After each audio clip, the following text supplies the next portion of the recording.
శ్రీకాంత్ రెడ్డి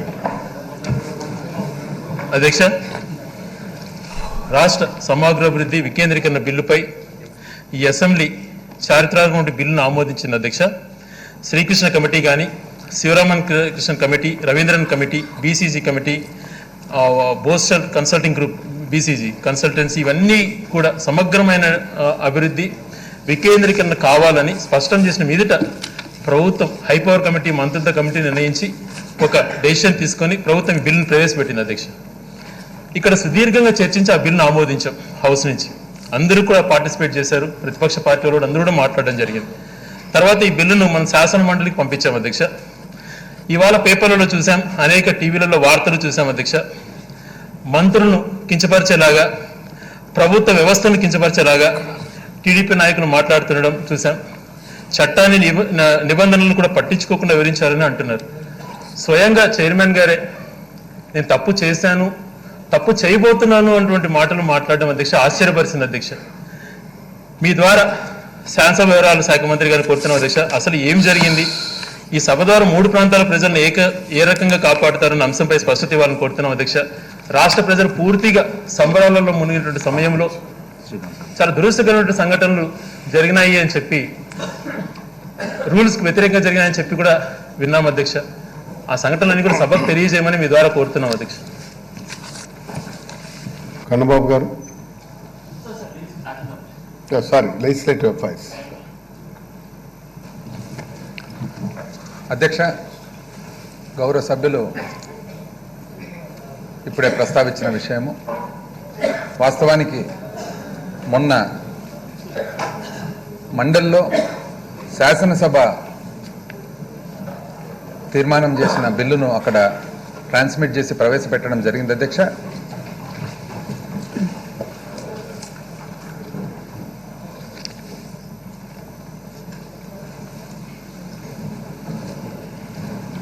అయితే ఇది సభ అంతా ఉంది కాబట్టి అధ్యక్ష, గౌరవ సభ్యులు ప్రస్తావించారు కాబట్టి ఇది కొద్దిగా డీటెయిల్గా చెప్పాల్సిన పరిస్థితి వచ్చింది. అధ్యక్ష, ఇది యాక్చువల్గా 2 బిల్లులు. అధ్యక్ష, ఒకటి వచ్చేసి Andhra Pradesh decentralisation and inclusive development of all reasons act. అధ్యక్ష, మన వికేంద్రీకరణ మరియు సమ్మిళిత అభివృద్ధి రాష్ట్రమంతా చేసేదానికి వీలు పడేట్టుగా ఒకటి. అధ్యక్ష, ఇది ప్లానింగ్ డిపార్ట్మెంటు తరఫున మంత్రిగా నేను అక్కడ ప్రవేశపెట్టడం జరిగింది. అధ్యక్ష, మరి ఇంకోటి వచ్చేసి Andhra Pradesh capital region development authority repeal act of 2020. అధ్యక్ష, అంటే ఈ వికేంద్రీకరణ చేసేదానికి అనుకూలించేదానికి ఈ రిపీల్ యాక్ట్ పెట్టవలసి వచ్చింది. అధ్యక్ష, ఇది మన మున్సిపల్ అడ్మినిస్ట్రేషన్ మంత్రివర్యులు ప్రవేశపెట్టడం జరిగింది. అధ్యక్ష, అయితే వాస్తవానికి అధ్యక్ష, ఎప్పుడైతే మనము శాసనసభ బిల్లును ఆమోదం చేసి మండలికి పంపిస్తామో సహజంగా అధ్యక్ష ఆప్షన్స్ మండలిలో వచ్చేసి, ఒకటి చర్చించిన తర్వాత ఐదర్ ఆమోదించడము, లేదా అమెండ్మెంట్స్తో పాటు తిరిగి శాసనసభకు పంపించడము, లేదా తిరస్కరించడం. ఇది మీకు తెలిసిన ఇదే అధ్యక్ష. 1 or 2 అదర్ ప్రొవిజన్స్ కూడా ఉన్నాయి అధ్యక్ష. కాకపోతే సహజంగా మరి ఇది వాళ్ళు అవలంబించే ప్రొసీజర్ అధ్యక్ష. అయితే ఇది చాలా ఆశ్చర్యకరంగా అధ్యక్ష, రూల్ 71 అనే ఒక అంశం తీసి అక్కడ మండలిలో ఆ రూల్ 71ను డిస్కషన్ లేకి తీసుకొని వచ్చినారు అధ్యక్ష. మేము వెరీ క్లియర్గా చెప్పడం జరిగింది అధ్యక్ష. బీఏసీలో కూర్చున్నప్పుడు బీఏసీ సభ్యులందరూ కూడా అక్కడ పాలకపక్షం తరఫున, తర్వాత వామపక్షాలు, తర్వాత అక్కడ leader of opposition Telugu Desam party తరఫున గవర్నమెంట్ బిజినెస్ ఏదైతే ఉందో ఆ గవర్నమెంట్ బిజినెస్ చర్చించి డిసైడ్ చేయడం జరిగింది అధ్యక్ష.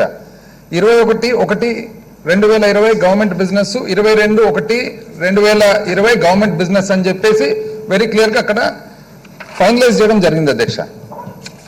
ఆ తర్వాత అజెండాలో కూడా అధ్యక్ష ఆ రోజుకి అజెండాలో కాన్స్టిట్యూషన్ అమెండ్మెంట్ ఏదైతే ఉందో అది మన ఎస్సీ రిజర్వేషన్ పట్ల ఆ బిల్లు టేకప్ చేయడము, అదేవిధంగా ఆ రెజల్యూషన్ టేకప్ చేయడము, అదేవిధంగా గవర్నమెంట్ బిల్స్ లో వెరీ క్లియర్ గా ఇప్పుడే ఇంతకుముందు నేను చెప్పిన 2 బిల్స్ కూడా అక్కడ పెట్టడం జరిగింది అధ్యక్ష. షార్ట్ డిస్కషన్స్ లో ప్రైస్ స్టెబిలైజేషన్ ఫండ్ ఒకటి, ఫార్మర్స్ ఒకటి అధ్యక్ష. అయితే సహజంగా అధ్యక్ష రూల్స్ ప్రకారము మీకు తెలియంది ఏం లేదు, గవర్నమెంట్ బిజినెస్ ఏదైతే ఉంటుందో దానికి ఫస్ట్ ప్రయారిటీ అధ్యక్ష. వాస్తవానికి సభ జరిగేది కూడా మోస్ట్ ఇంపార్టెంట్లీ గవర్నమెంట్ బిజినెస్ కోసమే కాబట్టి. అయితే ఎప్పుడైతే వాళ్ళు రూల్ 71 అన్నారో మేము చెప్పడం జరిగింది అధ్యక్ష. ఏమని? రూల్ 71 అనేది ఒక ప్రొవిజన్. ఏమి ఆ ప్రొవిజను? ఒక్క ఆంధ్రప్రదేశ్ లెజిస్లేటివ్ కౌన్సిల్లో మాత్రం ఉంది ప్రొవిజన్, అది వేరే ఎక్కడ లేదు. ఇన్ఫాక్ట్ మన సభలో కూడా లేదు అధ్యక్ష. రూల్ 71 అనేది ఒక ప్రత్యేకమైన పరిస్థితుల్లో గవర్నమెంట్ పాలసీని ఏదన్నా ఉంటే దాన్ని చర్చించి దాని పట్ల ఏదన్నా కానీ అభిప్రాయం తెలియపరిచేది అధ్యక్ష. అంటే గవర్నమెంట్ పాలసీ ఏదైతే ఉందో అది చర్చించి దాని పట్ల శాసన మండలి అభిప్రాయం తెలియపరిచేదానికి రూల్ 71. ఇది మామూలుగా అన్ని కాన్స్టిట్యూషనల్ ప్రొసీజర్స్ లో లేవు అధ్యక్ష. మన సభలో లేదు, ఎక్కడ కూడా వేరే చోట ఎక్కడ లేదు. ఇది ఈ మధ్య కాలంలోనే గత కొన్ని సంవత్సరాల క్రితం ఆంధ్రప్రదేశ్ కౌన్సిల్లో కొన్ని ప్రత్యేకమైన పరిస్థితుల్లో ఊరికి అది ఇంక్లూడ్ చేయడం జరిగింది అధ్యక్ష, రూల్ 71. అయినా వాళ్ళు పట్టుబట్టడం జరిగింది అధ్యక్ష. మేము పాలకపక్షం తరఫున అయ్యా చైర్మన్ గారు ఏదైతే మన గవర్నమెంట్ బిజినెస్ ఉందో ఫస్ట్ ప్రయారిటీ దానికి, ఆ తర్వాత మీరు మీ రూల్ 71 కావాలంటే చేసుకోండి అంటే ఆయన ఇప్పుడు అర్థమవుతుంది అధ్యక్ష. అంటే it is attribution to the chair అని అంటారు కానీ వెరీ క్లియర్ గా ఇంత క్లియర్ గా రూల్ ఉన్నా కూడా they permitted to take up rule 71 అధ్యక్ష. రూల్ 71 టేకప్ చేసినప్పుడు అంతమంది కేబినెట్ మంత్రులు, పాలకపక్ష సభ్యులు, ఇన్ఫాక్ట్ వామపక్షాలు అండ్ బీజేపీ సభ్యులు, కాంగ్రెస్ సభ్యులు, ఇండిపెండెంట్ ఉన్నా కూడా సరే chair he's taken a decision కాబట్టి we have to honour the decision అనే ఉద్దేశంతో we said okay let them participate in rule 71 discussion అధ్యక్ష. ఆ తర్వాత గవర్నమెంట్ బిల్స్ మనం ఏవైతే ఉన్నాయో 2 బిల్స్ కన్సిడరేషన్లోకి తీసుకోమని అడగడం జరిగింది. కన్సిడరేషన్లోకి తీసుకోవడం కూడా జరిగింది అధ్యక్ష. తీసుకున్న తర్వాత అధ్యక్ష సడన్ గా వాళ్ళు ఒక సెలెక్ట్ కమిటీ కావాలని చెప్పి ఏదైతే ఈ ఇష్యూస్ ఉన్నాయో బిల్స్ ఒక సెలెక్ట్ కమిటీకి రెఫర్ చేయాలని చెప్పి వాళ్ళు ఏదో లెటర్స్ పంపించారంట అధ్యక్ష.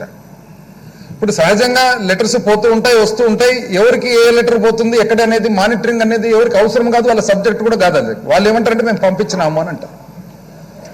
సో ఆ రోజు సాయంత్రం వరకు జరిగిన తర్వాత నెక్స్ట్ డే అంటే నిన్న మార్నింగ్ మరి సభ స్టార్ట్ అయిన తర్వాత మార్నింగ్ పోయి డిస్కస్ చేసేటప్పుడు బిజినెస్ గురించి జనరల్ గా లెజిస్లేటివ్ అఫేర్స్ మంత్రిగా నేను పోవడము, అక్కడ చైర్మన్ గారు ఉండడము, అక్కడ ఎల్ఓపి గారు కూడా రావడం జరిగింది అధ్యక్ష.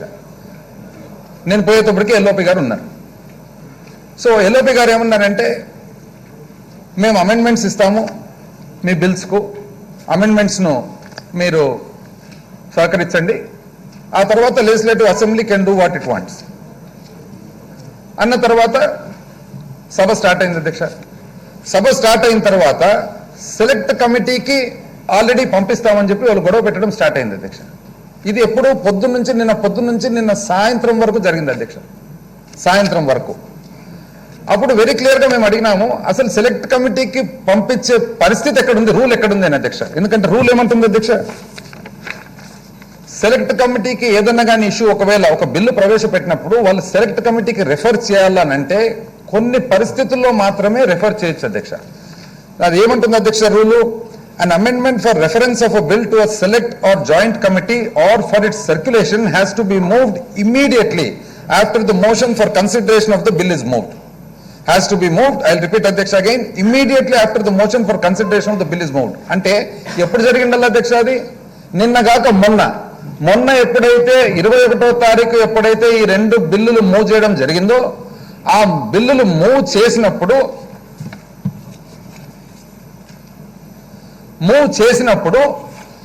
అప్పుడు ఈ మోషన్ మూవ్ చేసిండాలి అధ్యక్ష. ఏమని? సెలెక్ట్ కమిటీకి మూవ్ చేయాలని చెప్పి.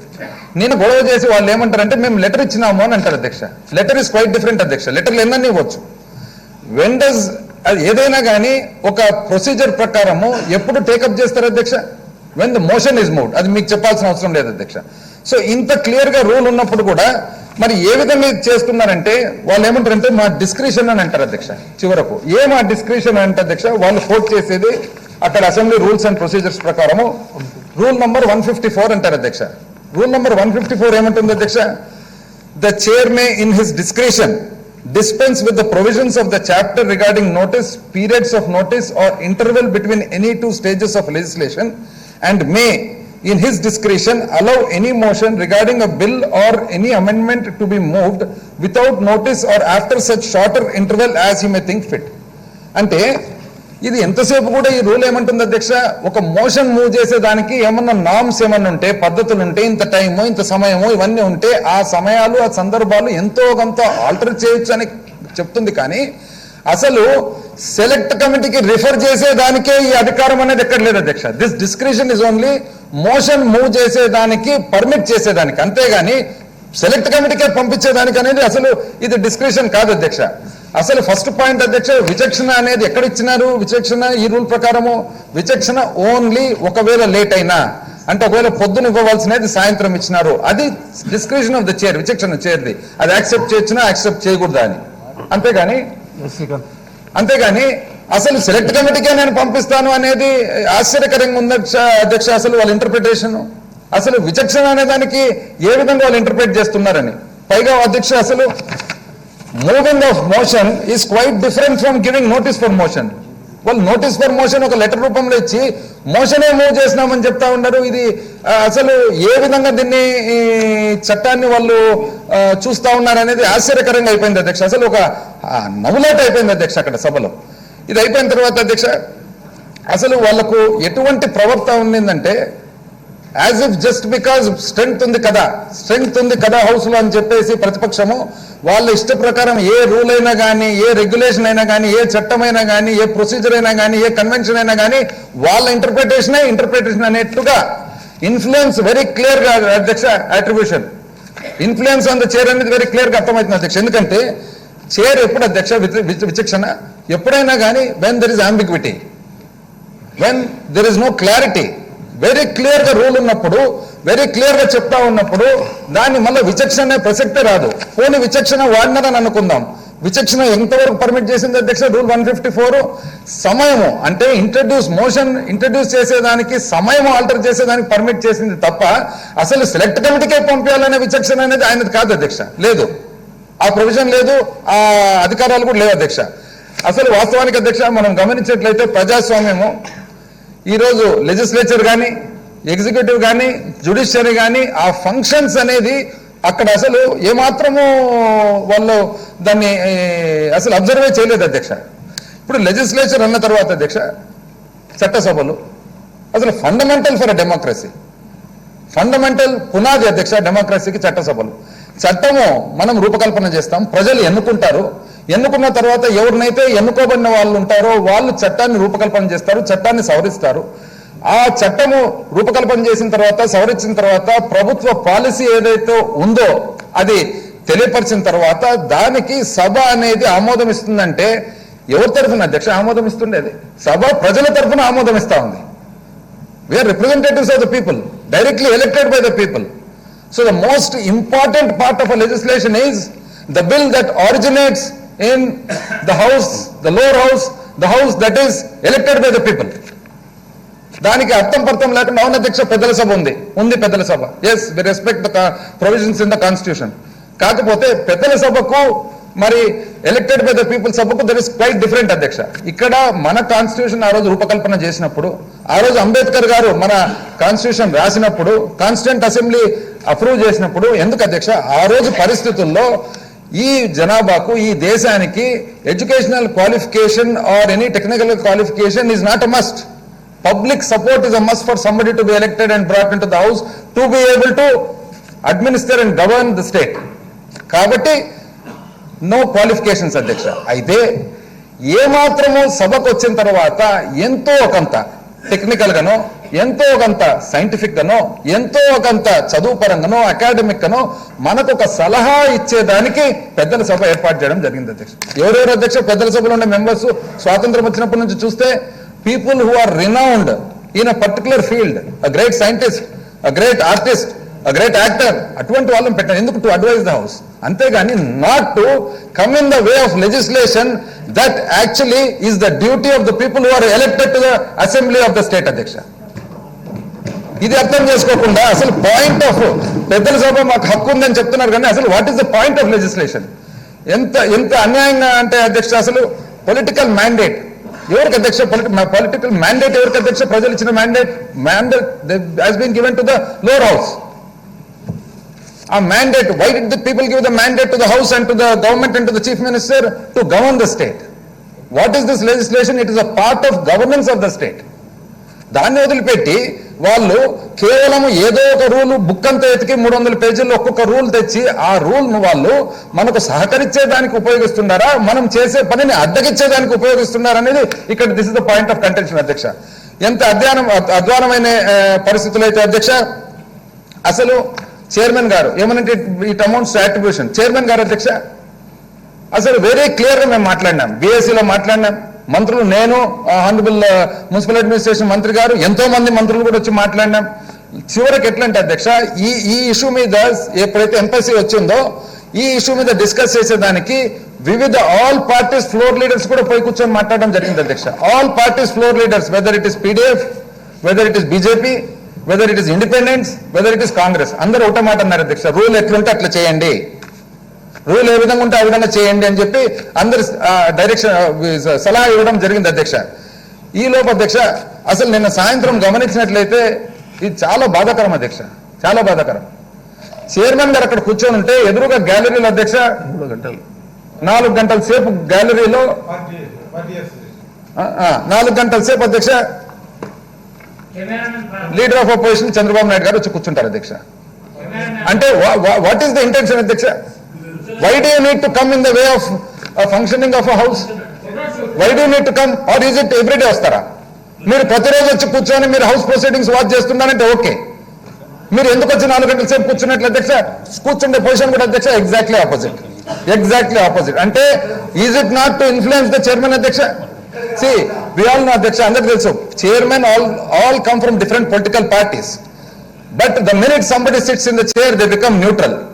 And any attempt to influence the chair also is wrong అధ్యక్ష. నిజం చెప్పాలంటే చంద్రబాబు నాయుడు గారు వచ్చి కూర్చొని ఆ చైర్ ని ఇన్ఫ్లుయెన్స్ చేయాలనే తప్పు, చైర్ లో ఉండే తప్పు కంటే కూడా ఆ తప్పు ఇంకా పెద్ద తప్పు అని చెప్పి నేను ఈరోజు తెలియపరుస్తా ఉండే అధ్యక్ష. చివరికి అధ్యక్ష ఇదంతా జరిగిన తర్వాత leader of opposition in the council Shri Yanamala Ramakrishnudu గారు బయటకు వచ్చి ఎంత ఇర్రెస్పాన్సిబుల్ గా మాట్లాడతారు అధ్యక్ష, మంత్రులు తాగి వచ్చినారంట. ఏంది అధ్యక్ష ఇది? మంత్రులు తాగి వచ్చినారంట. అసలు వాట్ ఈస్ దిస్? అసలు అంటే ఏది కావాలంటే అది మాట్లాడడం పెట్టడము. అసలు బేసికలీ అధ్యక్ష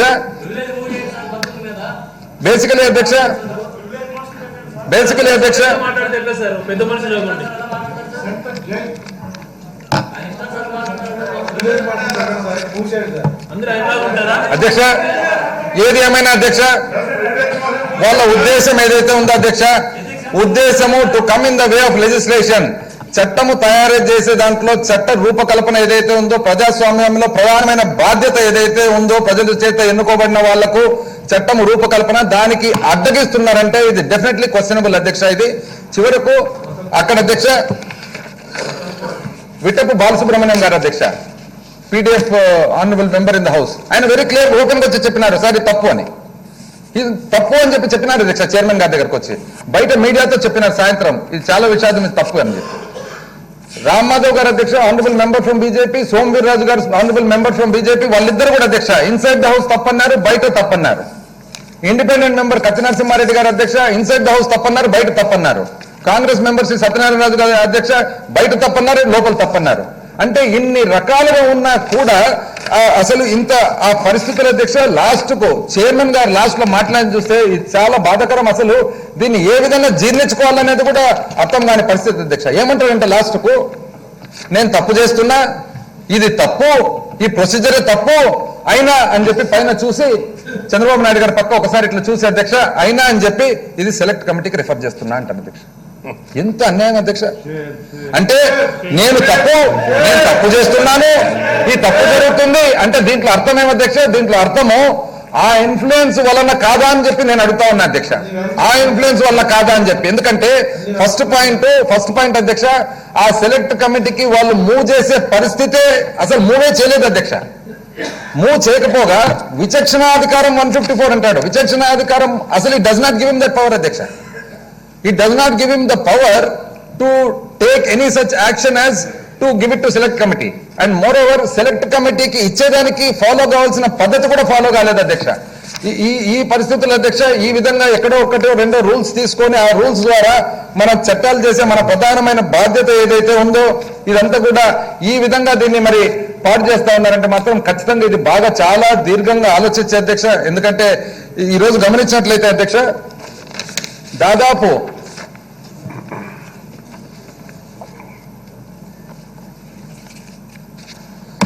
అధ్యక్ష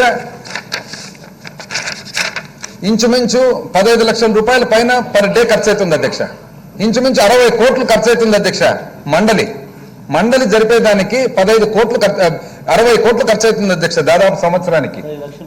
అదే 60 కోట్ల సంవత్సరానికి 15 లక్షల రోజు అధ్యక్ష.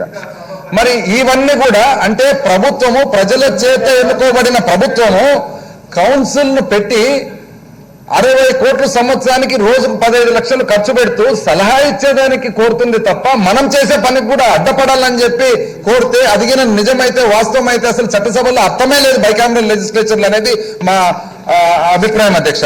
ఇది కాక అధ్యక్ష ఆయన ఎంత ఓపికగా వచ్చినారు అధ్యక్ష చంద్రబాబు నాయుడు గారు. ఇక్కడ సభ జరుగుతుంటే ఇక్కడ సభ అటెండ్ కాకుండా 4 గంటల సేపు కూర్చొని ఆయన చైర్ని ఇన్ఫ్లుయెన్స్ చేస్తున్నట్టు మాత్రం ఇది చాలా అన్యాయము, దారుణం అధ్యక్ష. ఇది ఖచ్చితంగా అధ్యక్ష అందరూ కూడా, ఎందుకంటే ప్రతి ఒక్కరు కూడా మనం ఎంతో ఆశలతో ప్రజలు మనల్ని ఎన్నుకున్నారు కాబట్టి అందరం కూడా బాగా ఆలోచించి దీన్ని చాలా అన్ని రకాలుగా సమగ్రంగా ఆలోచించి ఈ రేపు పొద్దున మళ్ళీ ప్రజాస్వామ్యానికి ఇబ్బంది లేకుండా ఉండేటట్లు ఒక నిర్ణయం తీసుకోవాలని చెప్పి కోరుతూ ఉన్నాను అధ్యక్ష.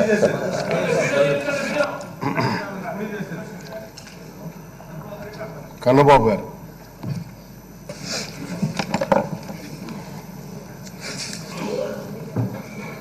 థ్యాంక్ యూ అధ్యక్ష. 3 రోజుల నుంచి ఇక్కడ జరుగుతున్న చర్చలు, నిన్న మొన్న కౌన్సిల్లో జరిగిన పరిస్థితులు చూసిన తర్వాత అధ్యక్ష కొన్ని విషయాలు మీ ద్వారా సభతో చర్చించాలని అనుకుంటా ఉన్నాను అధ్యక్ష. ఈ రాష్ట్ర అభివృద్ధికి, సమగ్ర అభివృద్ధికి, రాష్ట్రంలో అన్ని ప్రాంతాల అభివృద్ధి జరగాలి, అన్ని వర్గాలకి అభివృద్ధి ఫలాలు అందాలనే ఒక సదుద్దేశంతో గౌరవ ముఖ్యమంత్రి జగన్మోహన్ రెడ్డి గారు ఒక గొప్ప సంస్కరణకి తెరతీశారు అధ్యక్ష. ఈ దేశంలో ఎక్కడా లేని విధంగా ఒక వికేంద్రీకరణ అనే దానికి నిజమైన అర్థం చెప్పే విధంగా అధికార వికేంద్రీకరణ, పరిపాలనా వికేంద్రీకరణ రెండూ జరిగే విధంగా కొన్ని కమిటీలు నియమించి వారిచ్చిన సలహాలు, సూచనలు ప్రకారం ఏ విధంగా ముందుకెళ్లాలని డిసైడ్ చేసి ఆ తర్వాత మొన్న చర్చకి చేసినప్పుడు అధ్యక్ష ఈ సభలో చర్చించి బిల్లుని ఇక్కడ పాస్ చేసి కౌన్సిల్కి పంపించాం అధ్యక్ష. చంద్రబాబు నాయుడు గారు అనే ఒక నాయకుడు ఈ రాష్ట్రంలో ఉండడం ఈ రాష్ట్ర ప్రజల దురదృష్టం అధ్యక్ష. ఈ రాష్ట్ర ప్రజలు ఏనాడో చేసుకున్న పాపం కూడా అధ్యక్ష. వ్యవస్థను నిర్వీర్యం చేయడంలో, విధానాలని కూనీ చేయడంలో, సాంప్రదాయాన్ని తొంగలో తొక్కడంలో ఆయన మించిన నాయకుడు బహుశా ఈ దేశ చరిత్రలో ఎవరు ఉండరనే మేము అనుకుంటా ఉన్నాం అధ్యక్ష. కేవలం కుట్రతో, కుతంత్రంతో, నీతి నిజాయితీలు, ప్రజలు మన గురించి ఏం మాట్లాడుకుంటున్నారు, చరిత్రలో మనం ఏ విధంగా నిలిచిపోతామనే ఆలోచనే లేకుండా పూర్తిగా రాజకీయంగా తన ఎదుగుదల, తన పార్టీ ఇంతవరకు మాత్రమే ఆలోచించి నిర్ణయాలు తీసుకుంటాడు అధ్యక్ష. కౌన్సిల్లో నిన్న జరిగిన సంఘటన అధ్యక్ష, ఒక చర్చ జరగాలి అధ్యక్ష, దేశవ్యాప్తంగా చర్చ జరగాలి. ఇవాళ ఈ దేశంలో చట్టసభల పనితీరుకి మరొకసారి చర్చ పెద్ద ఎత్తున జరగడానికి అవకాశం ఇచ్చే ఒక సంఘటన నిన్న కౌన్సిల్లో జరిగింది అధ్యక్ష. మొన్న బిల్లు అక్కడికి వెళ్ళినప్పుడు అవకాశం లేకపోయినా రూల్స్ అతిక్రమించి రూల్ 71ని తీసుకొచ్చి దానికోసం ఆ రోజంతా స్టాల్ చేసి సాయంత్రానికి మళ్ళీ దాన్ని తీసుకుని చర్చకి తీసుకుని నిన్న ఉదయం నుంచి ఒక హై డ్రామా క్రియేట్ చేశారు అధ్యక్ష. అధ్యక్ష, కౌన్సిల్ చైర్మన్ ఆపోజిట్గా ఆయన కూర్చుని ఇంతకుముందే పెద్దలు మా ఫైనాన్స్ మినిస్టర్ చెప్పినట్టుగా గ్యాలరీలో దాదాపు 4 గంటల పాటు ఒంటి కాలు మీద నుంచున్నారు అధ్యక్ష చంద్రబాబు నాయుడు గారు. అంటే అక్కడ నుంచుని సభలో నేరుగా చైర్మన్ని ప్రభావితం చేయడానికి ఆయన పడ్డ తపన, ఆయన పడ్డ వేదన మేము కళ్ళారా చూసాం అధ్యక్ష. మా శాసనసభ్యులు చాలా మంది ఆ టైంలో పైన ఉన్నారు. చాలా మంది అక్కడ ఉన్నారు అధ్యక్ష. అధ్యక్ష, నిన్న జరిగింది ఇక్కడ చర్చించవచ్చో లేదో టెక్నికాలిటీస్ నాకు తెలియదు అధ్యక్ష, కానీ నిన్న జరిగింది టెక్నికాలిటీస్ నాకు తెలియదు అధ్యక్ష. అక్కడ జరిగిన సభలో అయితే ఇక్కడ మాట్లాడొచ్చా లేదా అనే దాన్ని నేను వెళ్ళట్లేదు అధ్యక్ష. ఇప్పుడు చట్టాలు మారినాయి, మన విధానాలు మారినాయి, ట్రాన్స్పరెన్సీ వచ్చింది, ఆర్టీ యాక్ట్ వచ్చింది, కాబట్టి ప్రజలందరూ అన్ని తెలుసుకోవాలనుకుంటున్నారు. కాబట్టి ఇక్కడ మనం చర్చించడం తప్పు లేదని నేను ఈ విషయాలు మీ దృష్టి తీసుకొస్తాను అధ్యక్ష. చైర్మన్ చాలా పెద్ద హోదాలో ఉండి ఆ సభకి తండ్రిలాగా వ్యవహరించాల్సిన చైర్మన్, ఒక న్యాయమూర్తిగా వ్యవహరించాల్సిన చైర్మన్ నేను తప్పు చేస్తున్నాను, నాతో తప్పు చేయిస్తున్నారు అనేది మనందరికీ అర్థమయ్యే విధంగా చెప్పారు అధ్యక్ష. అధ్యక్ష, ఆయన ఏం చెప్పాడు? రూల్స్ ఒప్పుకోకపోయినా, రూల్స్ ప్రకారం జరగలేకపోయినా నా విచక్షణ అధికారాన్ని ఉపయోగించి దీన్ని సెలెక్ట్ కమిటీకి పంపిస్తున్నానని చెప్పారు అధ్యక్ష. అధ్యక్ష, ఇప్పుడు ఈ విచక్షణ అధికారం అనే దాని మీదే చర్చ జరగాలి అధ్యక్ష. అంటే ఆయన ఒక్కడికే విచక్షణ అధికారం ఉంటుందా? ఆ చైర్లో కూర్చున్నప్పుడు ఏ విధంగానైనా సరే రూల్స్ని అన్నిటినీ కూడా పక్కన పెట్టి నాకు విచక్షణ ఉందని చెప్పి ఒక నిర్ణయాన్ని తీసుకుని దాంతో తమకున్న సంఖ్యాబలంతో చప్పట్లు కొట్టించే కార్యక్రమం చేయొచ్చు అనేది చర్చ జరగాలి అధ్యక్ష. అధ్యక్ష, విచక్షణాధికారం గురించి అసలు రూల్స్ ఏమైనా ఉన్నాయా అని చూసాం అధ్యక్ష. ఇది మీ దృష్టి తీసుకొస్తా ఉన్నాను అధ్యక్ష.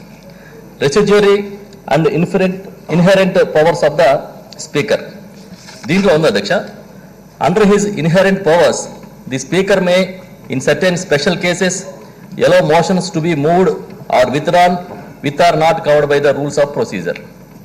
Normally, he works within the powers given to him by the House and the rules and takes care to see that there is no deviation from the established procedure. చాలా క్లియర్గా చెప్తుంది అధ్యక్ష. ఎస్టాబ్లిష్డ్ ప్రొసీజర్ని కానీ రూల్స్ని కానీ అతిక్రమించడానికి లేదు. ఇవేమీ లేనప్పుడు నీ విచక్షణకి నువ్వు నిర్ణయం తీసుకునే అధికారం ఉందని ఇక్కడ స్పష్టమైన రూల్స్ ఉన్నాయి అధ్యక్ష. ఈ స్పష్టమైన రూల్స్తో నిన్నంతా డిబేట్ జరిగినప్పుడు ఆయన పార్టీ మనిషి కాదు అధ్యక్ష, ఆయన పార్టీ సొత్తు కాదు. ఆయన ఎప్పుడైతే ఆ చైర్లో కూర్చున్నారో అప్పటి నుంచి ఆయన అందరి వ్యక్తిగా అందరికీ సంబంధించిన న్యాయమూర్తిగా పనిచేయాలి అధ్యక్ష. కానీ దురదృష్టం ఏంటంటే గ్యాలరీలో కూర్చుని ఆయన ఇచ్చిన సూచనలకు అనుగుణంగా ఇక్కడ ప్రవర్తించే తీరు చాలా బాధాకరం అధ్యక్ష. ఇది ఒక కొత్త సాంప్రదాయానికి తెరదీశారు అధ్యక్ష. ఈ సందర్భంగా మీకు 2 విషయాలు చెప్తాను అధ్యక్ష.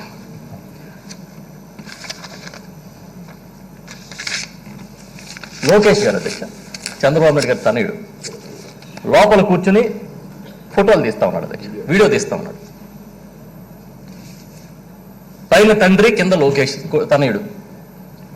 వీళ్ళిద్దరికీ ఎన్టీ రామారావు కోలు చేసినప్పుడు నుంచి కుడిభుజంగా పనిచేస్తున్న యనమల రామకృష్ణుడు గారు. అసలు మొత్తం వ్యవస్థని భ్రష్టు పట్టించే కార్యక్రమంలో వీళ్ళందరూ భాగస్వాములుగా మారి నిన్న చేసిన డ్రామా ఖచ్చితంగా సార్ ఏ చిన్న అవకాశం ఉన్నా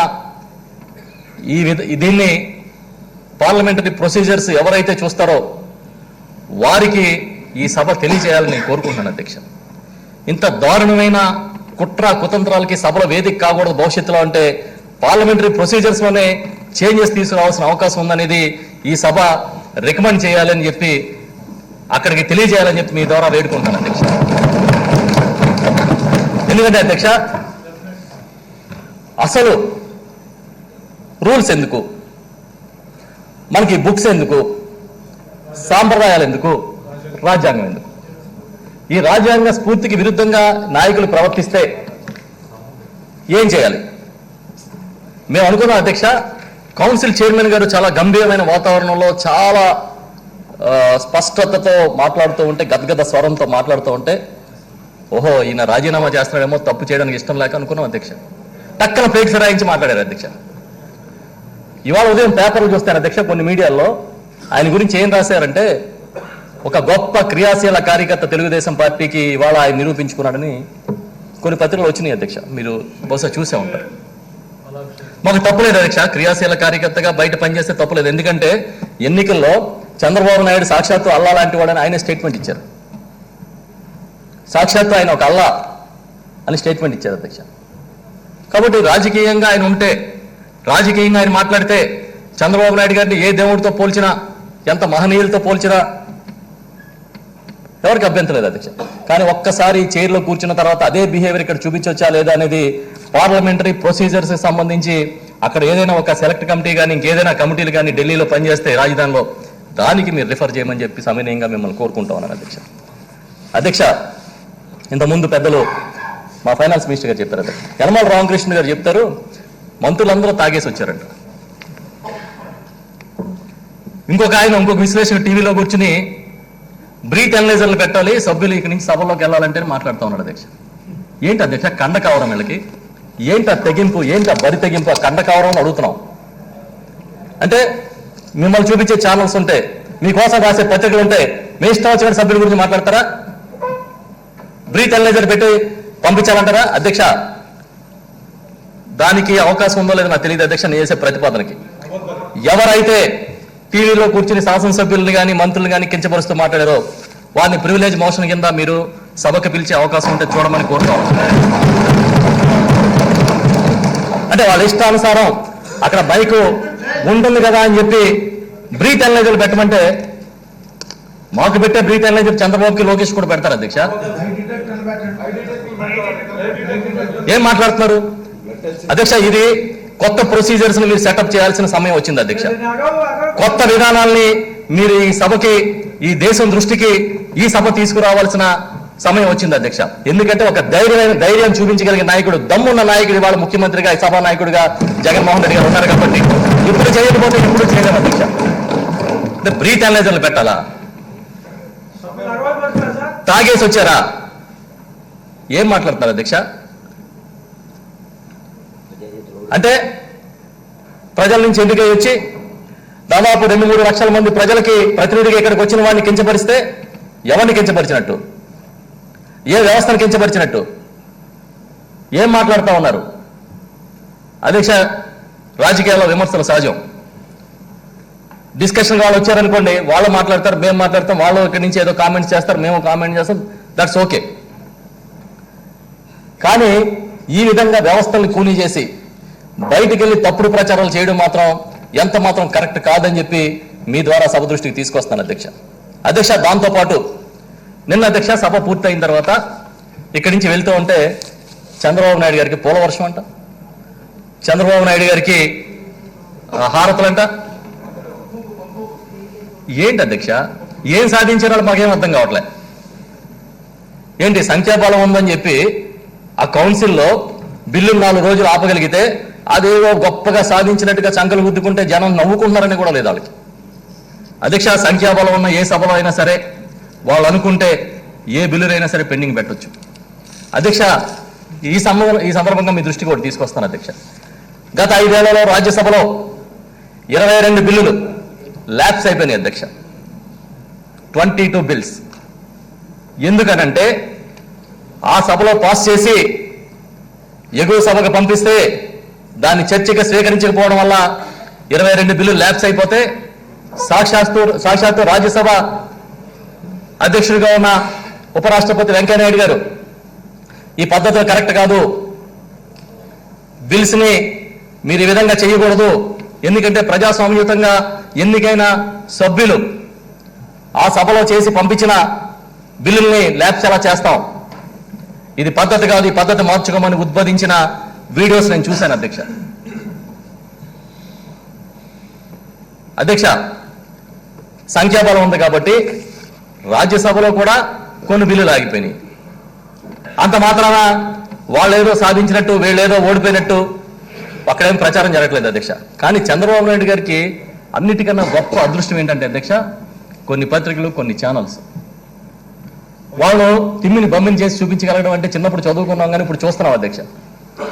చంద్రబాబు నాయుడు గారిని ఎంత గొప్పగానే చూపిస్తారు, ఎంత నాయకుడిగానే చిత్రీకరిస్తారు. యనమల రామకృష్ణ గారు అధ్యక్ష, ఆయన ఎన్ని నీతులు, ఎన్ని శుద్ధులు నిన్నంతా చెప్పమని అధ్యక్ష. చరిత్రలో యనమల రామకృష్ణ గారి గురించి మాట్లాడాలంటే ఫస్ట్ ఏం చెప్తారు అధ్యక్ష? ఎన్టీఆర్ ఎపిసోడ్ మాట్లాడతారు అధ్యక్ష. అదే ఆయనకున్న హిస్టరీ. చరిత్ర ఎప్పుడు మన గురించి గొప్పగా చెప్పుకునేట్టుగా లేకపోయినా కూడా తప్పుగా చెప్పుకునేటట్టుగా ఉండకుండా చూసుకోవడం అనేది ఒక నాయకుడికి అవసరమైన లక్షణం అధ్యక్ష. అధ్యక్ష, చంద్రబాబు నాయుడు గారు ఏ విధంగా మాట్లాడతారంటే అసలు రూల్స్ ఉన్నవి అతిక్రమించడానికి అన్నట్టుగా బిహేవ్ చేస్తారు అధ్యక్ష. రూల్స్ ఉన్నవి మనం దాన్ని ఫాలో అవడానికి అనుకోడు, ఆయన అతిక్రమించడానికి అనుకుంటాడు. చాలా హాస్యాస్పదం ఏంటంటే నేను ఒక వీడియో చూశాను అధ్యక్ష. బ్రహ్మాండంగా చేశారు మీరంతా అని చెప్తా ఉన్నాడు ఈయన. రౌడీజం బాగా చేశారు సార్ అని మన వాళ్ళు చెప్తే అవునవును చూశాను బాగా చేశారు, బెజవాడ రాజకీయాన్ని చూపించారని అక్కడ ఒక పండుగ చేసుకుంటున్నారు అధ్యక్ష.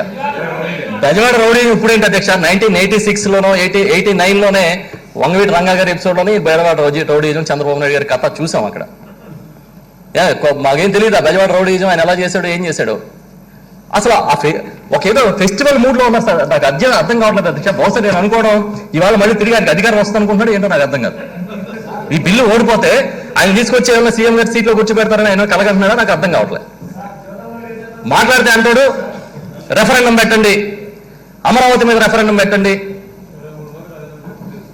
ఏం రెఫరెండం సార్? మీ కన్న కొడుకు అమరావతి రాజధాని ప్రాంతంలో మంగళగిరిలో పోటీ చేస్తే ఇక్కడ ఉన్న 2 కాన్స్టిట్యున్సీస్ ఓడిపోయారు, ఎంపీ ఓడిపోయారు, ఇంకా రెఫరెండం అంటాడు. ఈయన కొన్ని బాజా భజంత్రీలు, కొన్ని తోక పార్టీలు. ఈయన ఇక్కడ ఉండి అన్ని పార్టీల రాజకీయాన్ని ఆయనే చేయాలనుకుంటాడు అధ్యక్ష. ఏది కొంతమంది బాగా అలవాటు అయిపోయి ఈ ప్యాకెట్ ఆడేవాళ్ళు అటు ఇటు కూడా అలా ఆడేసుకుంటూ ఉంటారు అధ్యక్ష, వేరే వాళ్ళకి అవకాశం ఇవ్వకుండా. ఒక్కడే ఆ టైప్లో ఈయన రాజకీయం ఆయన చేస్తాడు, పక్క పార్టీ రాజకీయం ఆయన చేస్తాడు. ఆ సుజనా చౌదరిని గ్యాంగ్ని తీసుకెళ్ళి అక్కడ పెట్టాడు, ఇంకొక ఆయన తీసుకెళ్లి బీజేపీకి పొత్తు పెట్టాడు, కమ్యూనిస్టులు తీసుకొచ్చి అమరావతి ఉద్యమంలో కలిపాడు. ఆయనకి లొంగకుండా నీ సంగతి తెలుస్తాను సుమా అని దేశంలో కాదు రాష్ట్రంలో ఒకే ఒక నాయకుడు ఎవరంటే జగన్మోహన్ రెడ్డి గారు. మోడీని తీసుకొస్తాడు, ఒకసారి పొగుడుతాడు, ఒక్కసారి మోడీ గారు నేను సీనియర్ని మోడీ ఎవడు అంటాడు. మోడీ గారు ఆయనకి ఇచ్చిన సర్టిఫికేట్ ఏంటో తెలుసా అధ్యక్ష? ఇది సన్ రైజ్ స్టేట్ కాదు, SON సన్ రైజ్ స్టేట్ అని చెప్పాడు ఆయన మొన్న లాస్ట్ టైం ఎలక్షన్లో వచ్చి. అమరావతి ఎవరైనా నగరాన్ని కట్టాలంటే నాకు 4 డబ్బులు ఇవ్వు బాబు, నాకు నిధులు ఇవ్వు బాబు అని అడగాలి. ఈయన మట్టి ఇవ్వబాబు, నీళ్లు ఇవ్వు బాబు అన్నాడు. అయ్యే తెచ్చిచ్చాడు ఆయన. చివరికి మట్టి మిగిలింది, నీళ్లు మిగిలినాయి.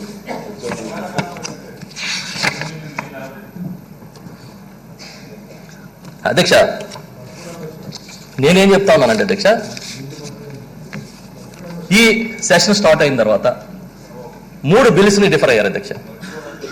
ఒకటి SC/ST కమిషన్ బిల్, రెండోది ఇంగ్లీష్, మూడోది ఇది. ఏమవుతుంది అధ్యక్ష ఆపితే? SC కమిషన్ బిల్ని ఆపగలిగారా? SC/ST కమిషన్ బిల్ని నేను పాస్ అయింది. ఇంగ్లీష్ మీడియం బిల్ ఇవాళ పాస్ అయింది. ఇది ఇవాళ కాకపోతే రేపు పాస్ అవుద్ది. వాళ్ళకి ఏమవుతుంది అధ్యక్ష? ఇప్పుడు ఒక సభను కించపరచడం మా ఉద్దేశం కాదు, కానీ వాళ్ళ ఒక చర్చ మొదలైంది. అసలు ఈ సభలో అవసరమా అనే చర్చ మళ్ళీ ఒకసారి వాళ్ళ మీడియాలో స్టార్ట్ అయింది. మీడియాలో స్టార్ట్ అయింది అధ్యక్ష. నేను పొద్దున్న చదివాను, మీకు కావాలంటే నేను పంపిస్తాను సార్. ఎందుకంటే నేను అదే కాకుండా 1983లో ఎన్టీ రామారావు గారు కౌన్సిల్ రద్దు చేసినప్పుడు ప్రొసీడింగ్స్ చదివాను అధ్యక్ష ఇందాక. అప్పుడు మీరు కూడా మాట్లాడారు, తమరు కూడా మాట్లాడారు. మీరు చెప్పారు అప్పుడు పంజాబ్లో లేదు, రాజస్థాన్లో లేదు, ఇక్కడ ఎందుకు అసలు కౌన్సిల్ మీరే చెప్పారు. చూశాను అధ్యక్ష, ఇందాకే చదివాం. కాదు సార్, నేను ఎవరిని కించపరిచే ఉద్దేశం కాదు అధ్యక్ష. సభకి అత్యున్నత గౌరవం, సభకి ఒక సమున్నత స్థానం ఉండాలని మేము అందరం కోరుకుంటాం. దాని పేరే పెద్దల సభ, పేరే పెద్దల సభ. లోకేష్ గారు లాంటి చిన్న వయసు ఉన్న వాళ్ళు వస్తారు, అది వేరే విషయం, దొడ్డిదారిగా ఎంచుకుంటారు కాబట్టి అదేం తప్పు కాదు. కానీ పెద్దల సభగా కూర్చుని ఇంతకుముందు మా ఫైనాన్స్ మినిస్టర్ గారు చెప్పినట్టుగా మేమేదైనా ఇక్కడ మెరుగుపరిచే విధంగా బిల్లుని సూచనలు ఇచ్చే విధంగా తీసుకెళ్ళాలి, కానీ రూల్స్ ఎతికి. నిన్న చూశాను అధ్యక్ష, యనమల రామకృష్ణ గారు ఒక వీడియో బయట మొట్టమొదటిసారిగా 71 ప్రయోగించాం. ఏంటి 71 ప్రయోగించారు? లేదా 370 ఇది ఆర్టికల్ 370 రాజ్యాంగం ఉందా ప్రయోగించడానికి? నాకు అర్థం కావట్లేదు. అంటే ఎందుకు అంత ఆనందంగా ఉన్నారు అనేది అర్థం కావట్లేదు. మా అప్పలరాజు గారు అడిగితే అదే సిండ్రోమో చెప్తాడు.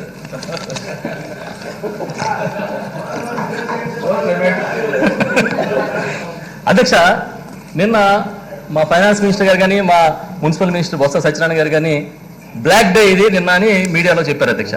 అధ్యక్ష, నేనైతే బ్లాక్ డే అనుకోవట్లేదు అధ్యక్ష, ఎల్లో డే. దీన్ని ఎల్లో డేగా చెప్పాలి అధ్యక్ష. ఎందుకంటే ఎప్పుడైనా స్పీకర్ స్థానంలో ఉన్న వాళ్ళు విచక్షణ అధికారం అని చెప్పి తమ పార్టీకి సపోర్ట్ చేసిన రోజున ఎల్లో డేగా గుర్తించమని చెప్పి మీ ద్వారా చెప్తున్నాను అధ్యక్ష సభకు. ఏంటి అధ్యక్ష ఇది? దుర్మార్గం కదా. నేను ఇంకోటి కూడా చెప్పదలిచిన అధ్యక్ష, విచక్షణ అధికారాలు సభాధ్యక్షుడికే ఉంటే సభా నాయకుడికి కూడా ఉంటాయి, తప్పకుండా ఉంటాయి అధ్యక్ష. ఆ విచక్షణకి ఆయన కూడా కొన్ని నిర్ణయాలు తీసుకోగలుగుతారు అధ్యక్ష.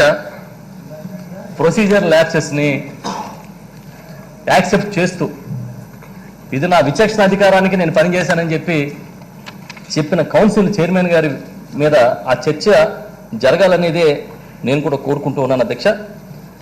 అధ్యక్ష, the purpose to summon the house to legislate and not to stall legislation. When rules do not speak out silent only then the chairman uses his discretionary powers.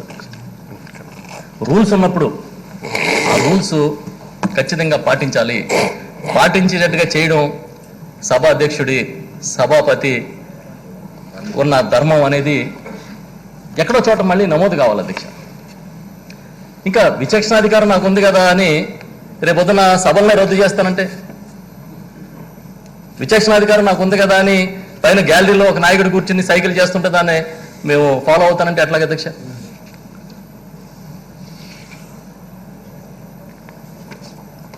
ఇప్పుడు ఈయన సంగతి తెలియనోడు ఎవరు లేడు అధ్యక్ష. ఎప్పుడు పొగుడుతాడో ఎప్పుడు తిడతాడో తెలియదు అధ్యక్ష. మోడీ గారిని అవమానపరిచాడు, తర్వాత కౌగులించుకున్నాడు. తర్వాత మళ్ళీ మొన్న కౌంటింగ్ అయిపోయింది, కౌంటింగ్కి పోలింగ్కి మధ్య మళ్ళీ తిరిగాడు అధ్యక్ష దేశం అంతా. 29 రాష్ట్రాలు తిరుగుతున్నాడు, 29 రాష్ట్రాలను ప్రభావితం చేస్తున్నాడు, 29 గ్రామాలకి పరిమితం అయిపోయాడు. 29 గ్రామాల్లో పూలు జల్లుతారు అధ్యక్ష.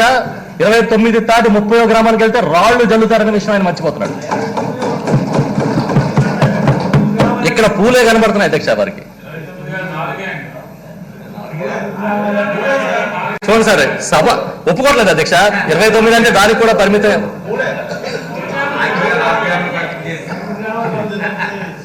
అధ్యక్ష, తుదిగా నేను చెప్పేది అధ్యక్ష, ఈ రాష్ట్రానికి అధికార వికేంద్రీకరణ అనేది శరణ్యం, పరిపాలన వికేంద్రీకరణ శరణ్యం. అధికార వికేంద్రీకరణ జరిగితే తప్ప, పరిపాలన వికేంద్రీకరణ జరిగితే తప్ప, అభివృద్ధి వికేంద్రీకరణ జరిగితే తప్ప, ఈ అభివృద్ధి వికేంద్రీకరణ అనేది ఇవాళ ఒక మంత్రంగా జపిస్తున్న పరిస్థితి ఉంది అధ్యక్ష దేశంలో.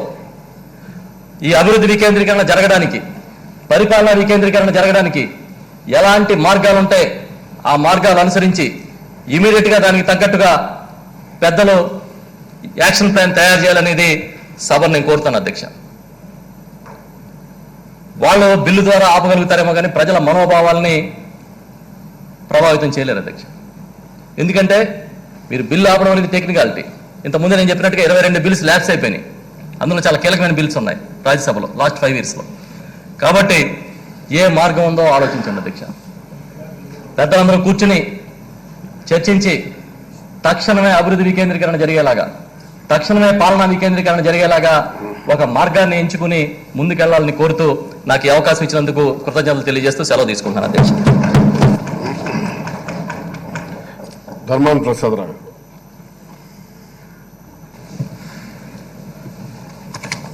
పనిచేస్తున్నట్టనా?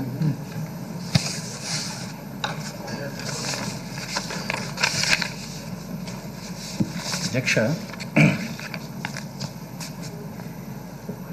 నేను మళ్ళీ రెండోసారి నిన్న ఈ సభలో మొన్న జరిగినటువంటి డిబేట్స్ అభిప్రాయాల గురించి వెళ్ళనక్కర్లేదు. ఆనాడు ప్రవేశపెట్టినటువంటి ఒక బిల్లు రిపీల్ చేస్తున్నటువంటి బిల్లు గురించి స్పష్టంగా అభిప్రాయం చెప్పడం జరిగింది. మళ్ళీ అవి రీట్రేట్ చేయాల్సిన అవసరం లేదు. కానీ ఆ ప్రసంగంలో నేను చెప్పాను, డెమోక్రసీలో ఒకసారి ఎన్నికైనటువంటి ప్రభుత్వాలు ఘోరాలు, పాపాలు, వైలేషన్స్, కాన్స్టిట్యూషన్ వైలేషన్స్ చేస్తే ప్రజలు నిస్సహాయులుగా ఉండిపోకూడదు, ఈ వ్యవస్థలో ఒక వేఅవుట్ లేదు అనేటువంటిది ఉండకూడదు అన్నది నా ఆర్గ్యుమెంట్. ఉంటే అప్పుడు వ్యవస్థ మీద అపనమ్మకం వస్తుంది కనుక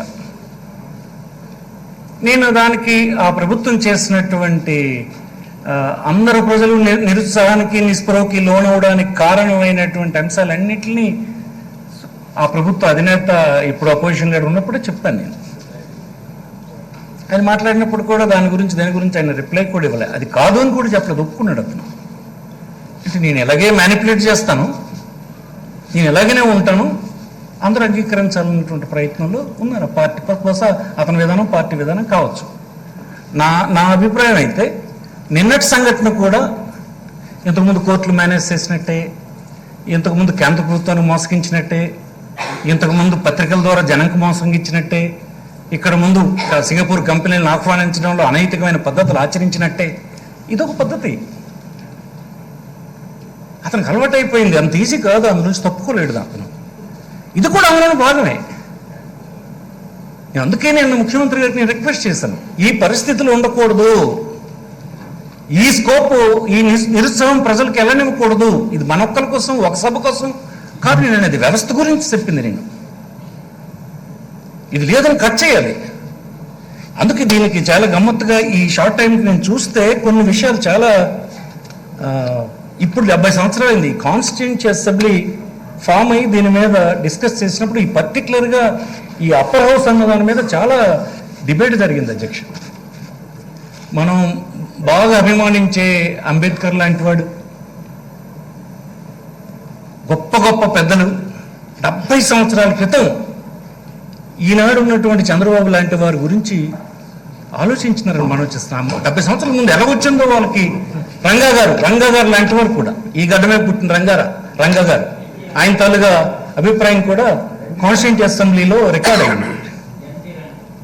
ఎన్జి రంగా గారు అంటే ఏమిటంటే, ఎప్పుడైనా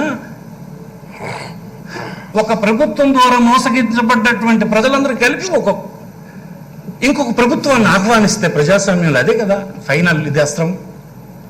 ఆహ్వానిస్తే ఆ ప్రభుత్వ తాలూకా నిర్ణయాల్ని అమలు జరగకుండా అడ్డేటువంటి ప్రక్రియ ఇక్కడే మళ్ళీ ఉంటే ప్రజల్ని అవమానించినట్టు కదా. ఏమంటే ఈ కాన్స్టిట్యూషన్లో ఏర్పడిన సభ కనుక ఆ సభకు మీరు ఎవరు నిందించడానికి వీలు లేదని అంటారు. కానీ చూడండి నిన్న ఏం జరిగింది.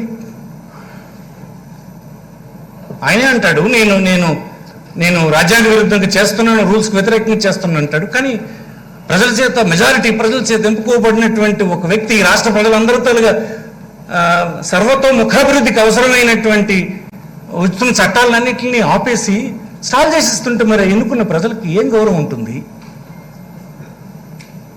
ఇది డిబేట్లో మళ్ళీ ఆలోచనలో పడేసింది.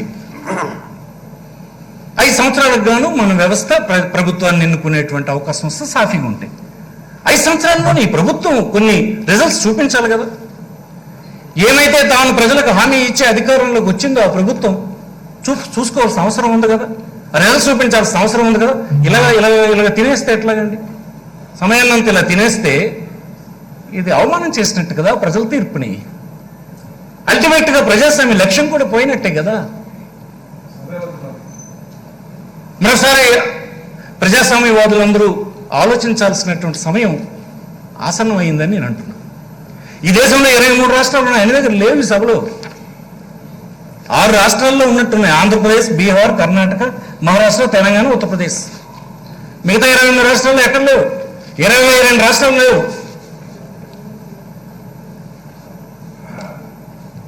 ఆలోచించాలి, ఇది ప్రమాదమైంది.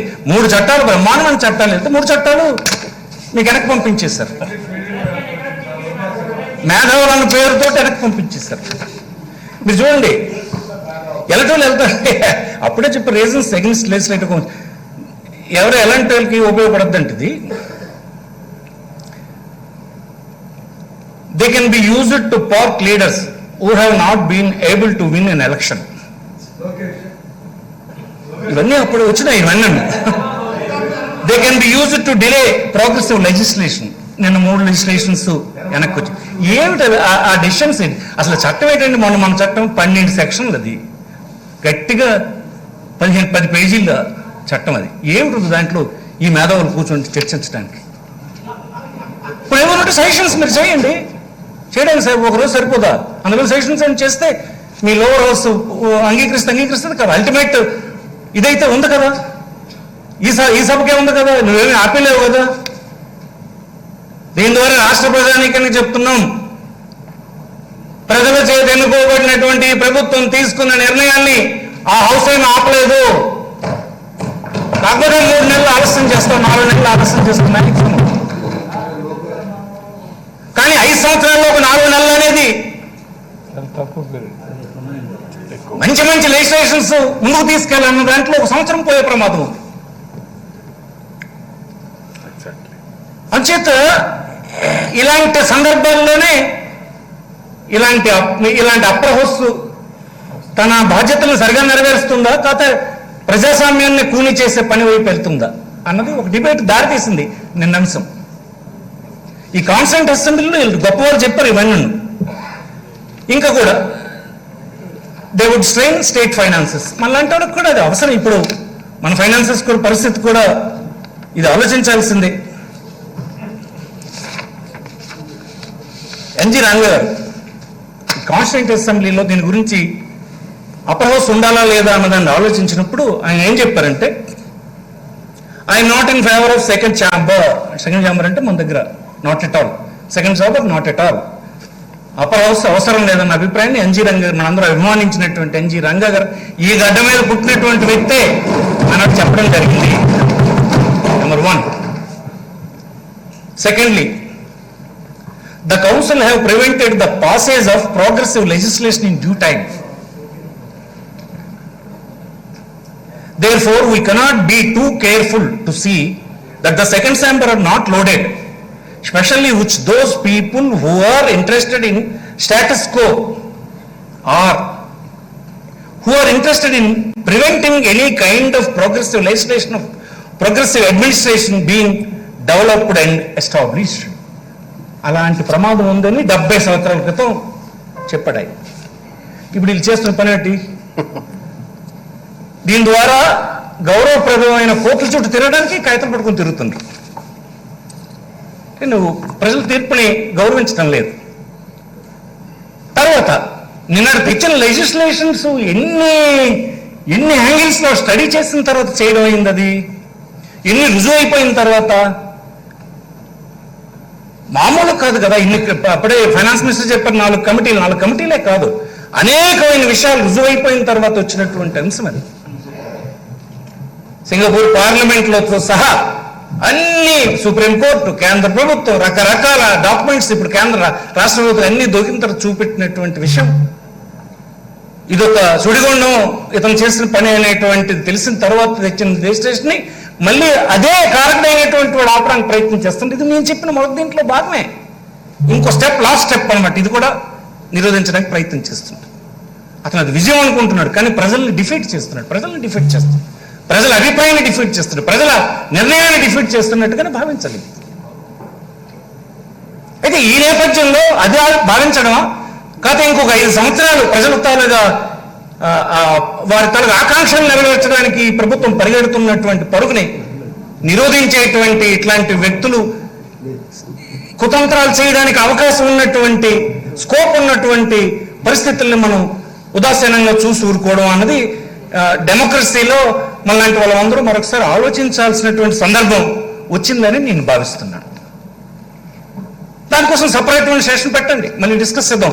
ఇంకా ఇలాంటి డిస్కషన్స్ ఎన్ని వచ్చినాయి, ఏ రాష్ట్రాల్లో ఎందుకు ఇట్లాంటి వద్దన్నారు, ఎలాంటి నేపథ్యంలో వద్దన్నారు, ఉంటే ఎక్కడ మేలు జరిగింది. అల్టిమేట్గా మీరు చేసేది ఏం లేదు కదా. ఏంటి ఇంటెన్షన్ కనిపిస్తుంది ఇంట్లో? 4 నెలల కాలాన్ని తినేయాలన్నది. అంతే కదా. నువ్వేం ఆపలేవు కౌన్సిల్కి, ఇక్కడ ఉన్నటువంటి అధికారం ఏంటి? ఈ పేరుతో 3 మాసాలు మీరు అది నిలబెట్టి తీసుకొస్తారు, మళ్ళీ సబ్ పంపిస్తే మళ్ళీ 4 రోజులు ఉంచుకున్న తర్వాత డీమ్డ్ క్లాజ్ అప్లై అవుతుంది, అయిపోతుంది. అంటే ఇది ఈవేళ ఇలాంటి ఆలోచనకు దారితీసిందని ఈ సందర్భం మనవి చేస్తున్నాం. ఇలాగనే ఇందులో పెద్దలు చాలా మంది చెప్పారు. కామత్ అనేటువంటి constituent assembly member, if the second chamber agrees with the first chamber, it is superfluous, and if it disagrees with the lower house, then it is pernicious. Either case, to my mind, there is no case whatever for the creation of second chamber. అందుకోసం నీకు ఏది లేదు, ఒప్పుకున్నా మనం చేసింది ఒప్పుకున్నట్టే, లేదు తిరస్కరించినా మళ్ళీ 3 మాసాల తర్వాత ఎలాగ చేస్తాను, దానికోసం ఎందుకు ఇదంతా? ఇదొక అడ్డేటువంటి ఒక కార్యక్రమం కానీ, పరిగెడుతున్నటువంటి ప్రభుత్వాన్ని జరగనివ్వకుండా నడవనివ్వకుండా చేసేటువంటి ఒక ప్రయత్నం కానీ ఏముంది అందులో? అందుకోసం అతను కూడా అలాగే అభిప్రాయపడ్డాడు. ఇది నా అభిప్రాయం కాదు, ఇది అతని అభిప్రాయం. ఆనాడే అభిప్రాయపడ్డారు. ఒకసారి ప్రజల చేత ఎన్నుకున్నటువంటి ప్రభుత్వం తాలూకా ఆ ప్రోగ్రెసివ్ డెసిషన్స్ ని ఆపేసే పని ప్రభుత్వం అంటే ప్రజలది. ఇప్పుడే కన్నబాబు చెప్పినట్టు ప్రజలది. అలాగే అంబేద్కర్ గారు కూడా చెప్పారు. ఇవన్నీ చాలా క్లియర్గా ఉన్నాయి అధ్యక్ష.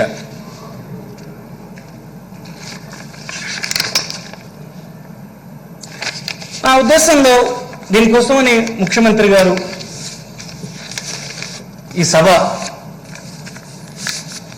ఆలోచించి ఒక సభని మీ ద్వారా జరిపించాలని, ఒక డిబేట్ని జరిపించాలన్నది ప్రజలకి తెలియాలి. ఇదేమిటి ఇతనేమో టీవీల్లో గెలుతుంటే ఇదేదో ఏటైపోయిందన్న భయంలో ఇప్పుడు జనం పడిపోయారు. అమ్మో మొన్నే మనం గవర్నమెంట్ ఇచ్చినాం, ఇదేంటి ఇచ్చిన గవర్నమెంట్కి ఇప్పుడు పని చేయనివ్వకుండా వచ్చిందా, 5 సంవత్సరాలకు కదా రావాలి ఇప్పుడే వచ్చిందా అన్నటువంటి భ్రమలో పడ్డారు. మనం క్లారిఫై చేయాలి కదా. ఒరే బాబు ఏమవ్వదు, మీ అభిప్రాయాల్ని గౌరవించడానికి ఇంకా ప్రొవిజన్స్ ఉన్నాయి, అవసరమైతే ఎలాంటి దానికైనా వెళ్తామన్నటువంటి భావన ప్రజలకు కల్పించాల్సిన అవసరం ఉంది. ఇప్పుడు నిన్న అక్కడ ఉన్నటువంటి గౌరవనీయ చైర్మన్ గారిను నేను ఎవరిని అబ్యూస్ చేయను. అలాంటి వాళ్ళు ఉన్నంతకాలం ఆ మెట్ల మీద అక్కడ కూర్చుంటారు, అక్కడ నుంచి డైరెక్ట్ చేస్తూనే ఉంటారు. పాపం నిస్సహాయుడు, బలహీనుడు అయినటువంటి వాడు అందులో పడిపోతారు. కానీ ఇవన్నీ ఎందుకంటే బలమైంది ప్రజల శక్తి. దాన్ని గౌరవించేటట్టుగా ఉండేటట్టుగా మనం ఇలాంటి అడ్డంకులు తొలగించాల్సిన అవసరం ఉందా లేదా అన్నది చాలా విశాలమైన డిబేట్ జరిగితే మంచిదని నేను అనుకుంటున్నా. ముఖ్యమంత్రి గారు, సభ్యులు, వారి రిక్వెస్ట్ మీద మీరు ఆలోచించదని నిర్ణయం చేస్తే ఒక డిబేట్ జరగండి, ప్రజలకు వెళ్ళని తెలియని కౌన్సిల్ ఎట్లా వచ్చింది, ఎన్ని రాష్ట్రాల్లో ఉంది, కౌన్సిల్ అనేది లేకపోతే పరిపాలన జరగదా, కౌన్సిల్ ఉంటే ఎట్లాంటి ప్రమాదాలు ఉన్నాయి, ఒక లెజిస్లేషన్ ఆగిపోతే వచ్చినటువంటి ప్రమాదం ఏంటి, ఇవన్నీ కాన్స్టిట్యూంట్ అసెంబ్లీ అయినప్పుడు ఎలా జరిగింది, ఒక కౌన్సిల్ ఇన్నిసార్లు మూసినప్పుడు ఎలాంటి పరిస్థితులు ఉత్పన్నమైనాయి, ఇప్పుడు మళ్ళీ తెరిచేటప్పుడు ఎలా ఉండేది ఏంటన్నది మనం డిస్కస్ చేద్దాం. ఎవరు వచ్చేస్తున్నారు అధ్యక్ష? అక్కడ గెలవలేని వాళ్ళందరూ వచ్చి అందులో వచ్చేసి ఈ అడ్డగోలు నిర్ణయాలన్నీ చేస్తున్నారు. చాలా ఇబ్బందికరంగానే ఉంది ఇది డిస్కస్ చేయాలి. ఇదేమో చిన్న విషయం ఏం కాదు. అందుకే ఒక సపరేట్ సెషన్ ప్రభుత్వం ఆలోచించాలని నేను కోరుతున్నాను.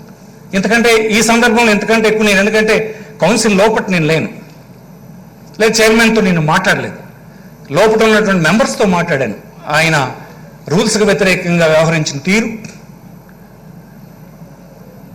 అది అడ్డగోలుగా ఉపయోగించుకున్నటువంటి పార్టీ, వాళ్ళకు ఉన్నటువంటి దురుద్దేశం అంత క్లియర్గా అర్థమైపోతుంది. 3 బిల్స్ వ్యతిరేకించినారు అంటే బహుశా ఇదే 5 years ఇంకా ఈ ప్రజల అభిప్రాయాన్ని వాళ్ళు ముందుకు సాగనివ్వరు, ఈ ప్రజల ఆకాంక్షల్ని నెరవేరనివ్వరు. ఇక దాన్ని కొనసాగడమా లేదా అనే అంశం ఎలాబరేటెడ్ డిస్కషన్ జరిగిన తర్వాత ముఖ్యమంత్రి గారు ఆలోచిస్తే మంచిదని నేను అనుకుంటున్నాను. ధన్యవాదాలు, నమస్కారం.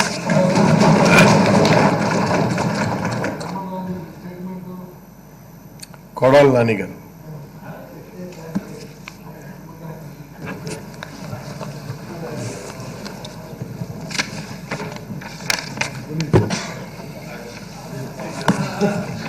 అధ్యక్ష,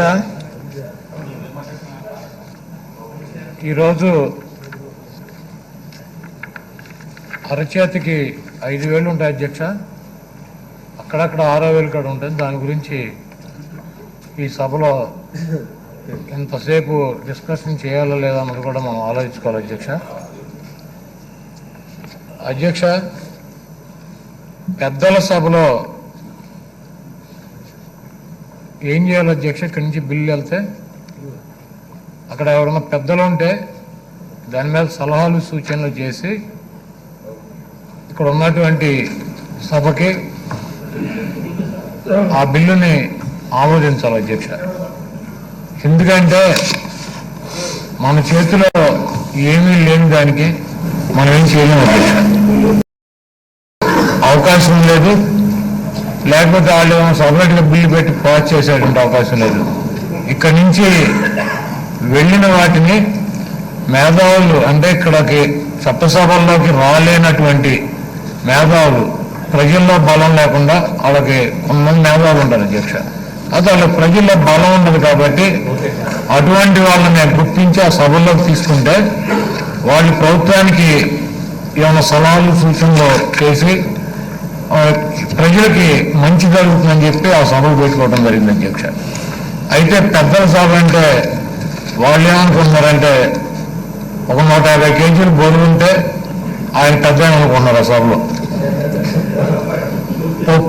పప్పు అదేవిధంగా ఇది ఎప్పటికీ జీవితంలో రాజకీయాల్లో ఉండి 3 సార్లు 4 సార్లు ఎమ్మెల్యేగా చేసి నియోజకవర్గానికి వెళ్తే కింద పడేసి తొంతారేమో అని చెప్పి నియోజకవర్గం వదిలేసి పారిపోయి పార్టీ పెట్టినటువంటి ఫ్లైట్ టికెట్లు తిరుగుతారు అధ్యక్ష. వాళ్ళు మాట్లాడేవాళ్ళు మొత్తం అంతా పార్టీనే భరించాలి వాళ్ళని.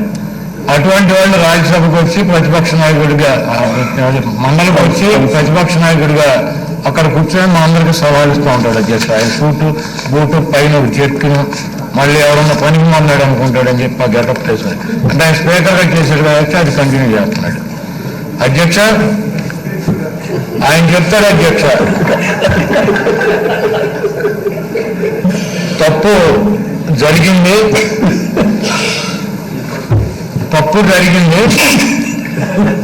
ఏమి తప్పు జరిగిందంటే నేను రూల్ ప్రకారం తీసుకోలేదు, అదేవిధంగా నేను పొరపాటు చేశాను కాబట్టి మాకున్నటువంటి అధికారాన్ని ఉపయోగించుకొని నేను ఇంకో తప్పు చేస్తున్నానని చెప్పి, అసలు నాకైతే నిన్న ఆ సీటు బెల్టులు పెట్టుకుంటే తీటికి కూడా అనిపించింది అధ్యక్ష. మా గిర్రన్న తిరిగింది ఒకసారి. ఎందుకంటే ఒకసారి తప్పు చేశానని చెబుతున్నాడు. అశోక్ బాబు గారు వచ్చి కాగితాలు ఇచ్చారండి అధ్యక్ష. అశోక్ బాబు గారు మీరు కావాలంటే వీడియో చూడండి అధ్యక్ష. నేను మన పొద్దున్న సభలోనే ఉన్నాను. ఆయన 71 ఆమోదించానని చెప్పి ఆ తర్వాత అక్కడ ఉన్నటువంటి సభ్యుడు రాజేంద్ర ప్రసాద్ మాట్లాడేటప్పుడు మాకు తీసుకొచ్చి 2 కాగితాలు ఇచ్చాడని చెబుతున్నాడు అధ్యక్ష.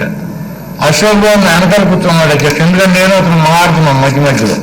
అసలు అశోక్ బాబు వెళ్ళలేదు, కాగితాలు ఇవ్వలేదు అధ్యక్ష. కావాలంటే మీరు వీడియోలు అక్కడ ఉన్నాయి కాబట్టి కెమెరాలు మీరు రికార్డు పరిశీలించినా కూడా తెలుస్తుంది అధ్యక్ష. అశోక్ బాబు అనేవాడు స్పీకర్ దగ్గరికి మన పొద్దున వెళ్ళలేదు అధ్యక్ష. ఒక పచ్చి అబద్ధం చెప్పాడు అధ్యక్ష. అక్కడి నుంచి చెప్పి నాదే పొరపాటు, తప్పు జరిగింది కాబట్టి నేను ఆ తప్పు సరిదిద్దుకుంటానికి ఇంకో తప్పు చేస్తున్నాను అని చెప్పి సాంతం ఇక అంత పచ్చిగా మాట్లాడితే ఆయన ఏమన్నా అధ్యక్ష, ఏమన్నా అన్నామంటే ఆయన నమాజ్ చేసుకుంటాడు 5 సార్లు. పెద్ద ఆయన వయసులో నవాబ్ గారు నాకు దాదాపు 37 సంవత్సరాల నుంచి తెలుసు అధ్యక్ష. తెలుగుదేశం పార్టీ ఆఫీస్లో ఆయన పొద్దున్నే 9 నుంచి కూర్చుంటాడు అధ్యక్ష. రాత్రి 10 దాకా ఉండేవాడు. తెలుగుదేశం పార్టీ చాలా సిన్సియర్ కార్యకర్త అధ్యక్ష. మీకు కూడా తెలిసి ఉంటుంది. 1983 నుంచి కూడా ఆయన పార్టీ ఆఫీస్లోనే రోజుకి 12 గంటలు పెట్టినటువంటి వ్యక్తి అధ్యక్ష. ఆయన నేను ఇల్లు అడిగినప్పుడు నేను తప్పు చేయను, రూల్ ఎలా ఉంటే అలాగే చేస్తానని చెప్పాడు అధ్యక్ష. అయితే ఆయన అంటాకేం కూడా ఏం లేదు అధ్యక్ష. మన 40 years ఇండస్ట్రీ ఉంది కదా అధ్యక్ష. ముఖ్యంగా ముఖ్యమంత్రి గారికి మాత్రం ధన్యవాదాలు అధ్యక్ష. ఎందుకంటే 40 సంవత్సరాల అనుభవం, 8 సంవత్సరాలు 14 సంవత్సరాలు ముఖ్యమంత్రి చేశా, 10 ఏళ్ళు ప్రతిపక్ష నాయకుడు చేశా. నేను ఈ చేసి అంటాడు. ధన్యవాదాలు ముఖ్యమంత్రి గారు. ఎందుకంటే అటువంటి వ్యక్తి జగన్ గారి దెబ్బకి గ్యాలరీ ఎక్కాడు అధ్యక్ష. జగన్ గారి దెబ్బ గ్యాలరీ ఎక్కుతున్నాడు అధ్యక్ష చంద్రబాబు. ముఖ్యమంత్రి వైఎస్ జగన్మోహన్ రెడ్డి గారి దెబ్బకి గ్యాలరీ ఎక్కాడు అధ్యక్ష. కాబట్టి ధన్యవాదాలు. అటువంటి నీటిని నా గ్యాలరీ ఎక్కించినందుకు దయచేసి ఈసారి కూడా ఇక్కడ గ్యాలరీ నెక్స్ట్ టైం ఇక్కడ గ్యాలరీ ఎక్కిస్తారని చెప్పి మేము ఆశపడుతున్నాం. ఇక ఆయన కొడుకు ఎవరు అధ్యక్ష? లోకేష్. మా అందరికీ చంద్రబాబు రాజకీయ భిక్ష పెట్టాడని చెబుతారు. లోకేష్కి రాజకీయ భిక్ష పెట్టింది ఎవరు అధ్యక్ష? అవునా? రాజశేఖర రెడ్డి గారు అధ్యక్ష. వైఎస్ రాజశేఖర రెడ్డి గారు మా కొప్పునాయుడికి రాజకీయ భిక్ష పెట్టాడు అధ్యక్ష. లేకపోతే వాళ్ళు ఎప్పుడు కావాలి అధ్యక్ష? మంత్రులు చట్టసభల్లోకి ఎప్పుడు కావాలి అధ్యక్ష? అధ్యక్ష ఎన్టీ రామారావు ఇటువంటి ఆయన ప్రభుత్వం వచ్చినప్పుడు ఇటువంటి వాళ్ళందరూ ఉండి ఆయన కూడా ఎక్కడ అడ్డం పడ్డారు అధ్యక్ష. ఆయన ఒక్క నిమిషంలో ఆలోచించుకున్న పీకాకులు వాడేది అధ్యక్ష. మొత్తం తీసేస్తే మళ్ళీ రాజశేఖర రెడ్డి గారి ప్రభుత్వం వచ్చినాక అందరూ అడుగుతున్నారు, సరే మనం కొత్తగా ప్రభుత్వంలోకి వచ్చాం, ఎవరినో పెద్దవాళ్ళని మంచి వాళ్ళని తీసుకుంటే 10 మందిని సలహా చెప్తారు, ఉంటే బాగుంటుందని చెప్పి ఆయన ఆలోచించి ఆయన సబ్ పెట్టారు అధ్యక్ష. పెడితే మళ్ళీ ఆయన టర్మ్ అయిపోయింది అధ్యక్ష. కాంగ్రెస్ టర్మ్ అయిపోయింది. ఇక మళ్ళీ వచ్చాడు, మొత్తం ఫిలప్ చేశాడు అధ్యక్ష. దాన్ని మళ్ళీ సేమ్ 83 బ్యాచ్ పనికి మాలిన వాళ్ళందరినీ దాంట్లో పెట్టేశారు అధ్యక్ష. ఆ సభ లేకపోతే నారా లోకేష్ అనేవాడు ఎప్పుడన్నా ఎమ్మెల్సీ అవుతాడు అధ్యక్ష. ఈ మోహన్ ఎమ్మెల్సీ అవ్వకపోతే మంత్రి ఈ సభలో తిరిగాడు అధ్యక్ష. కాబట్టి చంద్రబాబు నాయుడు గారు మేధావి, చంద్రబాబు నాయుడు అది ఇది అని చెబుతాడు. చంద్రబాబు నాయుడు పప్పునాయుడు ఏమీ చేయలేడు అధ్యక్ష. ఇప్పటికీ పప్పునాయుడిని మంత్రిని చేసి చట్టసభల్లోకి అవకాశం కల్పించినటువంటి మహానుభావులు కూడా రాజశేఖర రెడ్డి గారు అధ్యక్ష. కాబట్టి రాజశేఖర రెడ్డి గారు పెట్టింది ఈ సభలకి. అక్కడ ఎవరన్నా మనకి మేధావులు ఉంటే ఆ సభలో కూర్చోబెడితే ప్రభుత్వానికి మంచి సలహాలు ఇస్తారు, మన ప్రభుత్వాన్ని బాగా నడపచ్చు అని చెప్పి పెడితే ఈరోజు ఆయన కుమారుడు జగన్మోహన్ రెడ్డి గారు నడిపేటువంటి ప్రభుత్వానికి ఈ చంద్రబాబు లాంటి చెత్త వ్యక్తులంతా కూడా దాంట్లోకి వెళ్ళారు అధ్యక్ష. రాజకీయ నిరుద్యోగులు, రౌడీలు, గోండాలు, సాంతం మేధావులు అంటే కనీసం ఇప్పుడు ఈ సభ అధ్యక్ష నేను చదువుకోవాలా, ఇక్కడికి వచ్చాను కదా ప్రజల్లో బలం ఉందని, దాంట్లో కూడా చదువుకున్నాళ్ళు వెళ్తే ఇంకా ఏంటి అధ్యక్ష మేధావి వాళ్ళు అంటే వాళ్ళు ఏమంటే వాళ్ళు ఎక్కడికి వెళ్తే అధ్యక్ష పసుపు షర్ట్ వేసుకుని తెల్ల ప్యాంట్ వేసుకుని పసుపు చెప్పులు వేసుకుని బుర్రలో కొలాలి ఏంటి అధ్యక్ష పార్టీ ఆ సభలోకి వచ్చేవాళ్ళు అదే అలాగే చేస్తారు అధ్యక్ష. కాబట్టి ఆ సభను ఉంచాలా లేకపోతే తీసివేయాలన్నది మనం ఆలోచించాలి అధ్యక్ష. ఎందుకంటే మనకి జగన్మోహన్ రెడ్డి గారి ముఖ్యమంత్రిగా పర్సనల్ గాను లేకపోతే నాకు మీకు ఈ సభలో కాకుండా పర్సనల్ గా ఇబ్బందులు సృష్టిస్తే పర్వాలేదు అధ్యక్ష. ఆ లాపేది ఏం బిల్లు అధ్యక్ష? ఎస్సీ ఎస్టీలని వాళ్ళకి సపరేట్ కార్పొరేషన్ పంపిస్తే కమిషన్ మీద పంపిస్తే ఆ బిల్లులు ఆపేస్తారు అధ్యక్ష. ఇంగ్లీష్ మీడియం పిల్లలు బడులకు వెళ్ళి ఎవరు అధ్యక్ష వెళ్ళేది? గవర్నమెంట్ స్కూల్స్ కి పేద పిల్లలు అధ్యక్ష. బలహీన వర్గాలు, బడుగు వర్గాలు, దళితులు, అట్లాగే ఆర్థికంగా డబ్బులు లేనటువంటి పిల్లలు ఇంగ్లీష్ మీడియంకి వెళ్తారు అధ్యక్ష. గవర్నమెంట్ స్కూల్స్కి వెళ్తారు. అక్కడ ఇంగ్లీష్ మీడియం ప్రవేశపెట్టాలని ముఖ్యమంత్రి గారు ప్రయత్నం చేస్తే ఆపేస్తారు. ఎస్సీ ఎస్టీ బిల్లు వెళ్తే ఆపుతారు, ఇది ఆపుతారు. ఇప్పుడు ఏమవుతారు అధ్యక్ష? రాష్ట్రంలో అభివృద్ధి వికేంద్రీకరణ జరగాలి. అభివృద్ధి వికేంద్రీకరణ జరగాలంటే ఎన్నిసార్లు చెప్పినా ఎంతమంది చెప్పినా మాటలకే పరిమితం అవుతుంది. అభివృద్ధి వికేంద్రీకరణ జరగాలంటే అధికారం కూడా వికేంద్రీకరణ జరగాలని చెప్పి ముఖ్యమంత్రి గారు ఆలోచించి అనేక కమిటీలు వేసి అంతకుముందు ఇచ్చినటువంటి గొప్ప వ్యక్తులు ఇచ్చినటువంటి కమిటీలను అవన్నీ కూడా పరిశీలించి ఆయన అంత ధైర్యంగా నిర్ణయం తీసుకున్నారు అధ్యక్ష. ఈ సభలో తీర్మానం చేశాం అధ్యక్ష. దీని మీద బిల్లు పెట్టాల్సినటువంటి అవసరం లేదు. అయినా కూడా దొడ్డిదారిగానో దొంగదారిలో ఎందుకు వెళ్ళాలి? వాళ్ళకి మాకు వెళ్ళదు అధ్యక్ష. 34 మంది అక్కడ ఉన్నారని. అయినా కూడా అక్కడ ఉన్నాళ్ళు కూడా చర్చించాలి, దీని మీద చర్చ జరగాలి, మనం ధైర్యంగానే ముందుకు అడిగేద్దాం అని చెప్పి ఆయన ఇక్కడ బిల్లు ప్రవేశపెట్టి ఇక్కడ ఇంతమందితో చర్చించి అక్కడ పంపిస్తే ఏం చేస్తారు అధ్యక్ష? రాజకీయ కోణం తప్పించి ప్రజల గురించి ఆలోచించేటువంటి పని లేదు అధ్యక్ష. చంద్రబాబు నాయుడు వచ్చి కూర్చుంటాడు, సిగ్గు సార్ అని ఉంది అధ్యక్ష. మనిషి జన్మని ఎత్తింది దేనికి అధ్యక్ష వాళ్ళు వచ్చి 4 గంటలు కూర్చున్నాడు దేనికి కూర్చున్నాం ఈ రాష్ట్రంలో ఉన్నటువంటి ఉత్తరాంధ్ర రాయలసీమ వెనకబడినటువంటి ప్రాంతాల అభివృద్ధి కోసం నువ్వు కష్టపడి ఎక్కి 4 గంటలు కూర్చున్నావు అంటే అర్థం పర్థం ఉంది వచ్చే సిగ్గుసారం లేకుండా అక్కడ కూర్చొని అక్కడి నుంచి సైకిల్ చేసి డైరెక్షన్ ఎత్తాడు కనీసం సంస్కారం ఈయన చెప్తాడు అధ్యక్ష ఎవరు రామకృష్ణుడు గారు ప్రెస్లో చెబుతున్నాడు మంత్రులు తాగేశారు జరదాలు నవ్వులేశారు ఈయనకి వాసన వచ్చిందండి అధ్యక్ష మరి ఈ సభకి ఆ సభకి మంత్రులు అటు ఇటు తిరుగుతూనే ఉన్నాం పొద్దు నుంచి మరి ఈ సభలో ఎవరికి వాసన వాళ్ళు ఆ సభలో ఎందుకు వచ్చింది అధ్యక్ష అదేవిధంగా అధ్యక్ష మాకు కూడా లైట్ అనిపించింది అధ్యక్ష ఎప్పుడు మధ్యాహ్నం నుంచి చంద్రబాబు నాయుడు వాళ్ళ బామ్మర్ది వీళ్ళందరూ పైకి ఎక్కినాక కొంచెం ముందు వాసన అనిపించింది అధ్యక్ష మాకు కూడా కాబట్టి మరి చంద్రబాబు నాయుడు గారు తాగి వచ్చాడో లేకపోతే ఆయన పార్టీకి సంబంధించిన ఎవరైనా తాగి వచ్చాడో రామకృష్ణ గారు ఆయన బీకంగా పెట్టి ముందు వాళ్ళని చెక్ చేసుకున్నాం అధ్యక్ష అభ్యంతరం లేదు అధ్యక్ష నేను ఒకటి చెప్తున్నా అధ్యక్ష యనమల రామకృష్ణుడు గారు ప్రతిపక్ష నాయకుడిగా మాకు సవాళ్ళు ఇవ్వటం అధ్యక్ష ఎంత దరిద్రంగా ఉండదు అధ్యక్ష యనమల రామకృష్ణ గారి పేరు ఎత్తితే ఎన్టీఆర్ వెళ్ళిపోతే కదా అధ్యక్ష గుర్తొచ్చేది చంద్రబాబు నాయుడు ఆ రోజు ఇటువంటి వ్యక్తులు ఎందుకు పెట్టుకున్నాడు అధ్యక్ష వెన్నుపోటు పోస్తాడు ఎట్లా కావాలంటే అట్లా మార్చుకుంటారు బుక్కులు మనకి ఎట్లా కావాలని అట్లా చేసుకుంటారని పెట్టుకున్నారు అధ్యక్ష అటువంటి నీతిని ఈరోజు సభలో పెట్టుకుని ఆయన నిన్న ప్రజాస్వామ్యానికి వెన్నుపోటు పొడిచాడు అధ్యక్ష రాజ్యాంగంలో ఉన్నటువంటి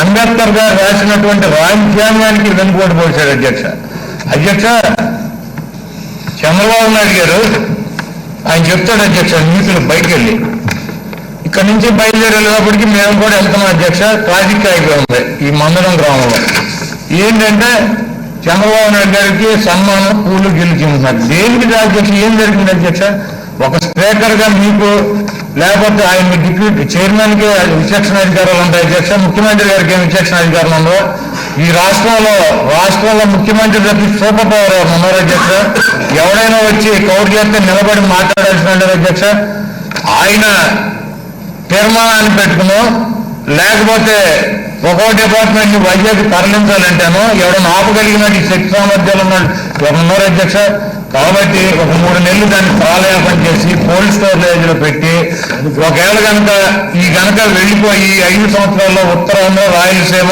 అభివృద్ధి చెందితే ఆయనకి మంచి పేరు వస్తున్నామో ఈసారి అక్కడ గ్యాలరీ కాదు ఇక్కడ గ్యాలరీ మనం ఎక్కాల్సి వస్తున్నామని అని చెప్పి భయపడి ఇటువంటి ఆపేటువంటి కార్యక్రమాలు అధ్యక్ష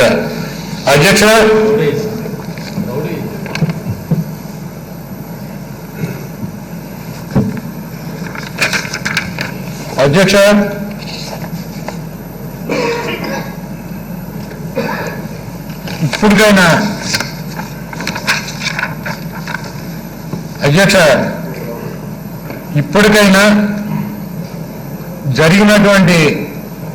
నిన్న జరిగినటువంటి పరిణామాలు అధ్యక్ష అంటే దాంట్లో చట్టసభలో పక్కన ఉన్నటువంటి మండలిలో శాంతం పనికి మాలినాళ్ళే ఉన్నారంటే అందరూ కాదు అధ్యక్ష మనందరం కూడా ఆలోచించాల్సింది ఆ సభలో విద్యావంతులు టీచర్స్ ఎంఎల్సీ నుంచి వచ్చినటువంటి వ్యక్తులు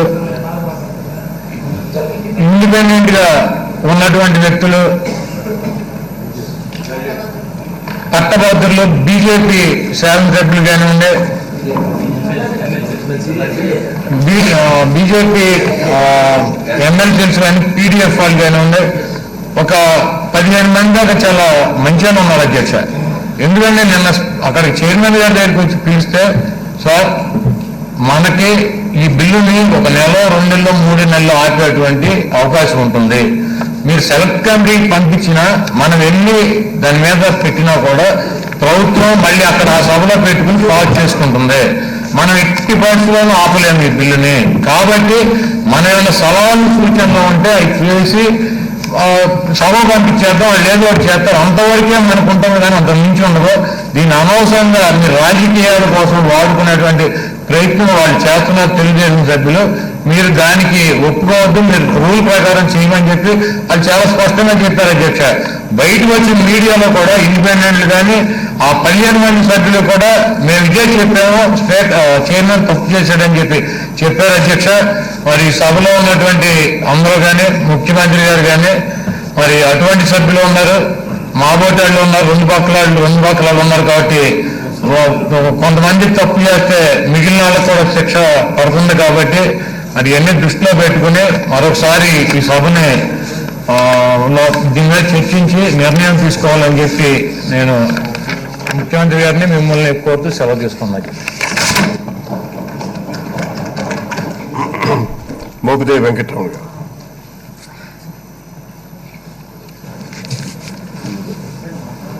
అధ్యక్ష, ఈరోజు గడిచిన 4 రోజుల నుంచి కూడాను రాష్ట్ర భవిష్యత్తు దృష్ట్యా ప్రాంతాల మధ్య ఉన్నటువంటి అసమానతలు తొలగిపోవాలి, రాష్ట్రంలోని ప్రతి మారుమూల గ్రామం కూడాను అభివృద్ధి పథాలు పయనించాలి అనే ఆలోచించేటి గౌరవ ముఖ్యమంత్రి వర్యులు పరిపాలనా వికేంద్రీకరణ పేరుతోటి కొన్ని నిర్ణయాలు తీసుకోవటం రాష్ట్ర భవిష్యత్తు దృష్ట్యా వాటికి సంబంధించి ఎంతోమంది సభ్యులు కూడాను అమూల్యమైన సలహాలు సూచనలు చేయటం, ఆ నిర్ణయాలకు అనుగుణంగా రాష్ట్ర ప్రజలందరూ కూడాను మెజార్టీ ప్రజలు ముఖ్యమంత్రి గారు తీసుకున్నటువంటి ఈ పరిపాలన వికేంద్రీకరణ నిర్ణయాన్ని స్వాగతించినటువంటి పరిస్థితులు స్పష్టంగా ఉన్నాయి అధ్యక్ష. అలాంటి పరిస్థితుల్లో ప్రభుత్వ పరంగా ప్రజలకు ఉపయోగపడేటువంటి ఏ అభివృద్ధి కార్యక్రమం తీసుకున్నప్పటికి కూడాను దానికి ఒక చట్టబద్ధత కల్పించవలసినటువంటి పరిస్థితి ప్రభుత్వ పరంగా ఉంది కాబట్టి ఆ క్రమంలో మరి ప్రభుత్వం తీసుకున్నటువంటి ఈ పరిపాలనా వికేంద్రీకరణ సంబంధించినటువంటి 2 ప్రధానమైనటువంటి బిల్లులకు సంబంధించి రూపకల్పన చేసి పెద్దల సభకు పంపించడం జరిగింది అధ్యక్ష. ఈ చట్టసభల్లో చేసినటువంటి ప్రభుత్వ పరంగా తీసుకున్నటువంటి నిర్ణయాలన్నిటిని కూడాను పెద్దల సభలో కూడా చర్చించి ప్రజలకి ఇంకా ఉపయోగపడేటువంటి విధంగా మేలైనటువంటి ఫలితాలు ఇచ్చే విధంగా మేలైనటువంటి ప్రయోజనాలు కలిగే విధంగా ఏవైనా మార్పులు చేర్పులు ఉంటే సలహాలు సూచనలు ప్రభుత్వానికి ఇచ్చి నిర్ణయాలు తీసుకోవాల్సిన పరిస్థితి పెద్దల సభ అధ్యక్ష. అలాంటి ప్రధానమైనటువంటి సభలో రాష్ట్ర భవిష్యత్ ముడిపడి ఉన్నటువంటి ఒక ప్రధానమైనటువంటి చారిత్రాత్మకమైనటువంటి రాష్ట్ర ప్రజల యొక్క భవిష్యత్తు ప్రయోజనాన్ని కాపాడేటువంటి బిల్లులు 2 వెళ్ళినప్పుడు దానికి సభ్య సమాజం సిగ్గుపడే విధంగా అవహేళన పద్ధతుల్లో 2 రోజుల పాటు కౌన్సిల్లో జరిగినటువంటి పరిస్థితులు కానివ్వండి, చైర్మన్ గారి యొక్క ప్రవర్తన కానివ్వండి, అక్కడ ఉన్నటువంటి తెలుగుదేశం సభ్యుల యొక్క ప్రవర్తన కానివ్వండి చాలా ఇబ్బందికరమైన పరిస్థితి కల్పించింది అధ్యక్ష. కారణం ఈ బిల్లు ప్రవేశపెట్టేదానికి ముందే బిజినెస్ రూల్స్ ప్రకారం ఈ 2 బిల్లులకి ప్రపోజ్ చేసినప్పుడు అప్పటికప్పుడు రూల్ 71 బయటికి తీసుకొచ్చి ముందు ఈ రూల్ 71 మీద చర్చించాలి, తర్వాత ఈ బిల్స్ మీద డిస్కషన్ జరగాలని చెప్పి ఒక రోజంతా కూడా హౌస్ స్టార్ట్ చేసిన పరిస్థితి తటస్థంగా ఉన్న పరిస్థితి అధ్యక్ష. ఎన్ని పర్యాయాలు ఆ రోజు మరి లెజిస్లేటివ్ మినిస్టర్ గారు కానివ్వండి, గౌరవ మున్సిపల్ మినిస్టర్ కానివ్వండి, సహచార మంత్రులు చాలా మంది వెళ్ళి ఎంతమంది ప్రయత్నం చేసినప్పుడు కూడాను లాస్ట్కి ఉదయం నుంచి సాయంకాలం వరకు మరి ఇప్పుడు 6:40కో 7 గంటలకో ఈ 71 మీద చర్చ జరిగిన తర్వాత బిల్స్ మీద డిస్కషన్ చేద్దామని చెప్పి ఇష్టం లేకుండానే ఆ రోజు చైర్మన్ గారు ఒప్పుకున్నటువంటి పరిస్థితి అధ్యక్ష. ఏదైనప్పటికీ డిస్కషన్ స్టార్ట్ చేసింది రూల్ 71లో కూడాను ఒక ప్రత్యేకమైనటువంటి సబ్జెక్ట్ కాకుండా ఈ బిల్స్ సంబంధించి ఇక్కడ ప్రభుత్వం తీసుకున్న నిర్ణయాల మీదే విమర్శనాత్మకంగా మరి చర్చ జరిపి దాని మీద లాస్ట్ ఓటింగ్ పెట్టేటువంటి పరిస్థితులు ఉన్నాయి అధ్యక్ష. ఓటింగ్ పెట్టిన తర్వాత మరుసటి రోజు మరి దీనికి బిల్ సంబంధించి డిస్కషన్ స్టార్ట్ చేద్దామన్న టైంలో కొంత డిస్కషన్కి అలౌ చేసినప్పుడు కూడాను చర్చ ముగింపులో మరి దానికి సంబంధించి మరి సెలెక్ట్ కమిటీ అనేటువంటి నిబంధన తీసుకురావటం, అదేమంటే మేము నిన్నటి రోజునే మేము నోటీస్ సర్వ్ చేశామని చెప్పి అనడం జరిగింది అధ్యక్ష. దాని మీద ఎంత డిస్కషన్ జరిగినప్పుడు కూడాను ఫైనల్ గా చైర్పర్సన్ గారు మరి చేరెక్కి తప్పనిసరి పరిస్థితుల్లో నేను ఈ నిర్ణయం తీసుకోవాల్సి వస్తుందని చెప్పి సెలెక్ట్ కమిటీ మీద అనౌన్స్ చేయడం జరిగింది అధ్యక్ష. అధ్యక్ష, ఇక్కడ ఒకటి రూల్ 71 మీద ఓటింగ్ పెట్టి ఓటింగ్ చర్చ జరిపిన తర్వాత ఓటింగ్ పెట్టినప్పుడు రాష్ట్ర భవిష్యత్తుకు సంబంధించి అతి ప్రధానమైనటువంటి 2 బిల్లులకు సంబంధించి చర్చ జరిగిన తర్వాత ఓటింగ్తో కూడా సంబంధం లేకుండా మరి ఆ విధంగా మరి సెలెక్ట్ కమిటీకి రిఫర్ చేయటం అనేటువంటిది చాలా ఇబ్బందికరం అధ్యక్ష. అధ్యక్ష, ఇక్కడ ఒకటి సెలెక్ట్ కమిటీకి రిఫర్ చేయటం అనేటువంటిది ఒక భాగం అయితే, ఆ తరుణంలో జరిగినటువంటి పరిస్థితులు కానివ్వండి, అక్కడ జరిగిన సంఘటనలు కానివ్వండి, చాలా ఆశ్చర్యకరమైన పరిస్థితులు. ఒకసారి మరి పెద్దలు ఇందాక ప్రసాద్ గారు మాట్లాడినప్పుడు ఒక్కసారి ప్రస్తుతం ఈ చట్టసభలో జరుగుతున్నటువంటి తీరుతెన్నుల మీద, జరుగుతున్నటువంటి పరిణామాల మీద కూలంకషంగా చర్చించవలసిన అవసరం ఉంది. అవసరమైతే తదనుగుణంగా నిర్ణయాలు మార్పులు చేయవలసిన అవసరం ఉందనే దానికి ఎలాంటి సందేహం లేదు అధ్యక్ష. అదొక తెలుగుదేశం పార్టీ కార్యాలయం లాగా తెలుగుదేశం పార్టీకి సంబంధించినటువంటి పెద్దలు కొంతమంది అక్కడికి వచ్చి మరి డైరెక్ట్ గా చైర్పర్సన్ డిక్టేట్ చేయటం, మరి మన పార్టీకి సంబంధించిన సభ్యులు ఏదైనా చర్చిద్దామని చెప్పేసి అక్కడికి వెళ్ళినప్పుడు అటు లెఫ్ట్ ఒకరు రైట్ ఒకరు అన్నట్లుగానే ఒక సెక్యూరిటీ గార్డ్స్ లా కూర్చుని రెండో వ్యక్తులకు, బయట నుంచి వచ్చిన వ్యక్తులకు సబ్జెక్ట్ మీద ఏదైనా విషయం కూలంకషంగా డిస్కస్ చేద్దాం అనేటువంటి అవకాశాన్ని కానివ్వండి, ఆ పరిస్థితిని కానీ కల్పించకుండా వాళ్ళు అక్కడ కంట్రోల్ చేయటం అనేటువంటిది చాలా ఇబ్బందికరమైన పరిస్థితి అధ్యక్ష. అది పెద్దల సభ, పెద్దలు అనేవాళ్ళు ఎవరు గౌరవప్రదంగా ఉంటూ కింద సభలో జరిగినటువంటి చట్టాలను చేసినటువంటి సవరణలకు సంబంధించి చర్చించి సమాజానికి ఉపయోగపడే నిర్ణయాలు తీసుకోవాల్సిన సభలోనే పూర్తిగా రాజకీయ పరమైనటువంటి కోణంలో అది పూర్తిగా ఒక తెలుగుదేశం పార్టీ ఆఫీస్ లాగా దాన్ని తయారు చేయటమైనటువంటిది ఒక్కసారి అక్కడ జరుగుతున్న పరిణామాల మీద ఆలోచన చేయాల్సిన పరిస్థితి అయితే స్పష్టంగా ఉంది అధ్యక్ష. చాలా దురదృష్టకరమైన సంఘటన అధ్యక్ష. నిన్న మొన్న జరిగినటువంటి పరిస్థితులు గతంలో ఆంధ్ర రాష్ట్ర రాజకీయ చరిత్రలో ఎప్పుడు కూడాను అలాంటి దురదృష్టకరమైన పరిణామాలు ఏనాడు కూడా ఎదురు కాలేదు. ఫస్ట్ టైం బహుశా అలాంటి పరిస్థితులు ఈ జనరేషన్ లో ఉన్నటువంటి సభ్యులందరూ చూడాల్సిన పరిస్థితి రావడం అనేటువంటిది ఒక విధంగా బాధాకరమైన విషయం. ఆ జరిగిన సంఘటనలకి సిగ్గుతో తలంచుకోవాల్సిన పరిస్థితి అధ్యక్ష. అలాంటి దుర్మార్గమైన పరిస్థితులే కాకుండాను ఎప్పుడు ఆవేశపడినటువంటి మాలాంటి మంత్రులు కూడాను ఆవేశంతో పోటీని దగ్గరికి వెళ్లాల్సిన పరిస్థితి ఉత్పన్నమైంది అధ్యక్షగా. ఇలాంటి పరిస్థితుల్లో అక్కడ జరుగుతున్న సంఘటనలు ప్రత్యేకించి చంద్రబాబు నాయుడు గారు డైరెక్ట్ గా చైర్ అపోజిషన్ లో గ్యాలరీలో డిక్టేట్ చేస్తూ చైర్పర్సన్ గారు కూడాను చంద్రబాబు నాయుడు గారు అక్కడి నుంచి ఏ విధమైన డైరెక్షన్ ఇస్తున్నారు, ఆయన కనుసన్నల్లోనే ఇక్కడ ఆయన యాక్ట్ చేయడం జరిగింది. కానీ దీన్ని డైరెక్ట్ ఇండివిజువల్ గా ఆయన నిర్ణయం తీసుకునే పరిస్థితి అధ్యక్ష. అక్కడ కారణం ఆయన ఒక కరువు కట్టినటువంటి తెలుగుదేశం కార్యకర్త గత ఎన్నికల సందర్భంలోనే మరి చంద్రబాబు నాయుడు గారిని అల్లలాగానో ప్రవక్త లాగానో పోయిన వ్యక్తి, అలాంటి వ్యక్తి ఆ చైర్లో కూర్చోవడం అనేటువంటిది ఒక విధంగా కొంత ఇబ్బందికరమైన పరిస్థితి అయినప్పటికీ కూడాను పూర్తిగా తెలుగుదేశం పార్టీ కార్యకర్తలాగా ఆయన యాక్ట్ చేయడం అనేటువంటిది చాలా ప్రమాదకరమైన పరిస్థితి అధ్యక్ష. కారణం రాష్ట్ర భవిష్యత్తుకు సంబంధించినటువంటి నిన్న రోజు ఆ బిల్లు కావచ్చు, మొన్న రోజు ఇంగ్లీష్ సంబంధించి పిల్లల యొక్క భవిష్యత్తు సంబంధించినటువంటి బిల్లులు కావచ్చు, ఇలాంటి ప్రధానమైనటువంటి బిల్లులు 2-3 బిల్లులకి ఈ మధ్యకాలంలో ఆ విధంగా అడ్డుపడటం, రాష్ట్ర ప్రభుత్వ పరంగా ప్రధానంగా తీసుకున్న నిర్ణయాలలో ఒక కౌన్సిల్ ద్వారానే అడ్డుపడేటువంటి పరిస్థితి ఉత్పన్నమైనటువంటిది చాలా ప్రమాదకరమైన పరిస్థితి అధ్యక్ష. కారణం కౌన్సిల్ అయినటువంటిది తప్పనిసరిగా ఉండాల్సినటువంటి పరిస్థితి కాదు అధ్యక్ష. దాదాపు మొత్తం మీద కేవలం రాజకీయ పునరావాస కేంద్రం లాగా పొలిటికల్ అన్ఎంప్లాయ్మెంట్ నిలిచడానికి ఉపయోగపడేటువంటి ఒక రాజకీయ ప్లాట్ఫార్మే కానీ చట్టాలు చేసేటువంటి పరిస్థితి కాదు అధ్యక్ష.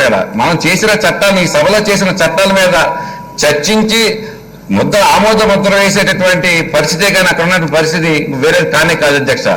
ఇలాంటి పరిస్థితుల్లో మొత్తం భారతదేశం మొత్తం మీద కూడాను 7 రాష్ట్రాలకే పరిమితమైనటువంటి ఈ కౌన్సిల్ ని మన రాష్ట్రంలో ప్రస్తుతం ఉన్నటువంటి రాజకీయ పరిస్థితులు రాష్ట్ర భవిష్యత్తుకు సంబంధించినటువంటి పరిపాలన వికేంద్రీకరణ, అన్ని ప్రాంతాలు సమానమైన అభివృద్ధి చెందాలనేటువంటి దూర ఆలోచనతోటి గౌరవ ముఖ్యమంత్రి వారి పెద్దల యొక్క సలహాల మేరకు అలాంటి ప్రధానమైనటువంటి చట్టాలు ఆ సభలోకి వెళ్ళినప్పుడు దాన్ని రాజకీయ కోణంలో చూసి మరి దాన్ని తిరస్కరించే పరిస్థితికో లేదనుకుంటే సెలెక్ట్ కమిటీకి రెఫర్ చేసే పరిస్థితి తీసుకురావడం అనేటువంటి చాలా ఇబ్బందికరమైన పరిస్థితి అధ్యక్ష.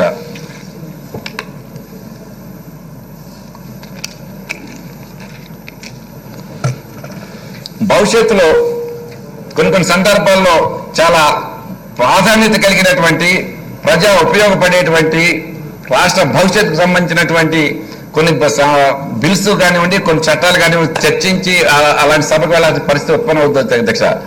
అలాంటి పరిస్థితుల్లో ఇలాంటి పరిస్థితులే మరలా పునరావృతం అయ్యేటువంటి దౌర్భాగ్య పరిస్థితి మాత్రం ఆంధ్ర రాష్ట్రంలో ఎట్టి పరిస్థితులు రావటానికి వీల్లేదు.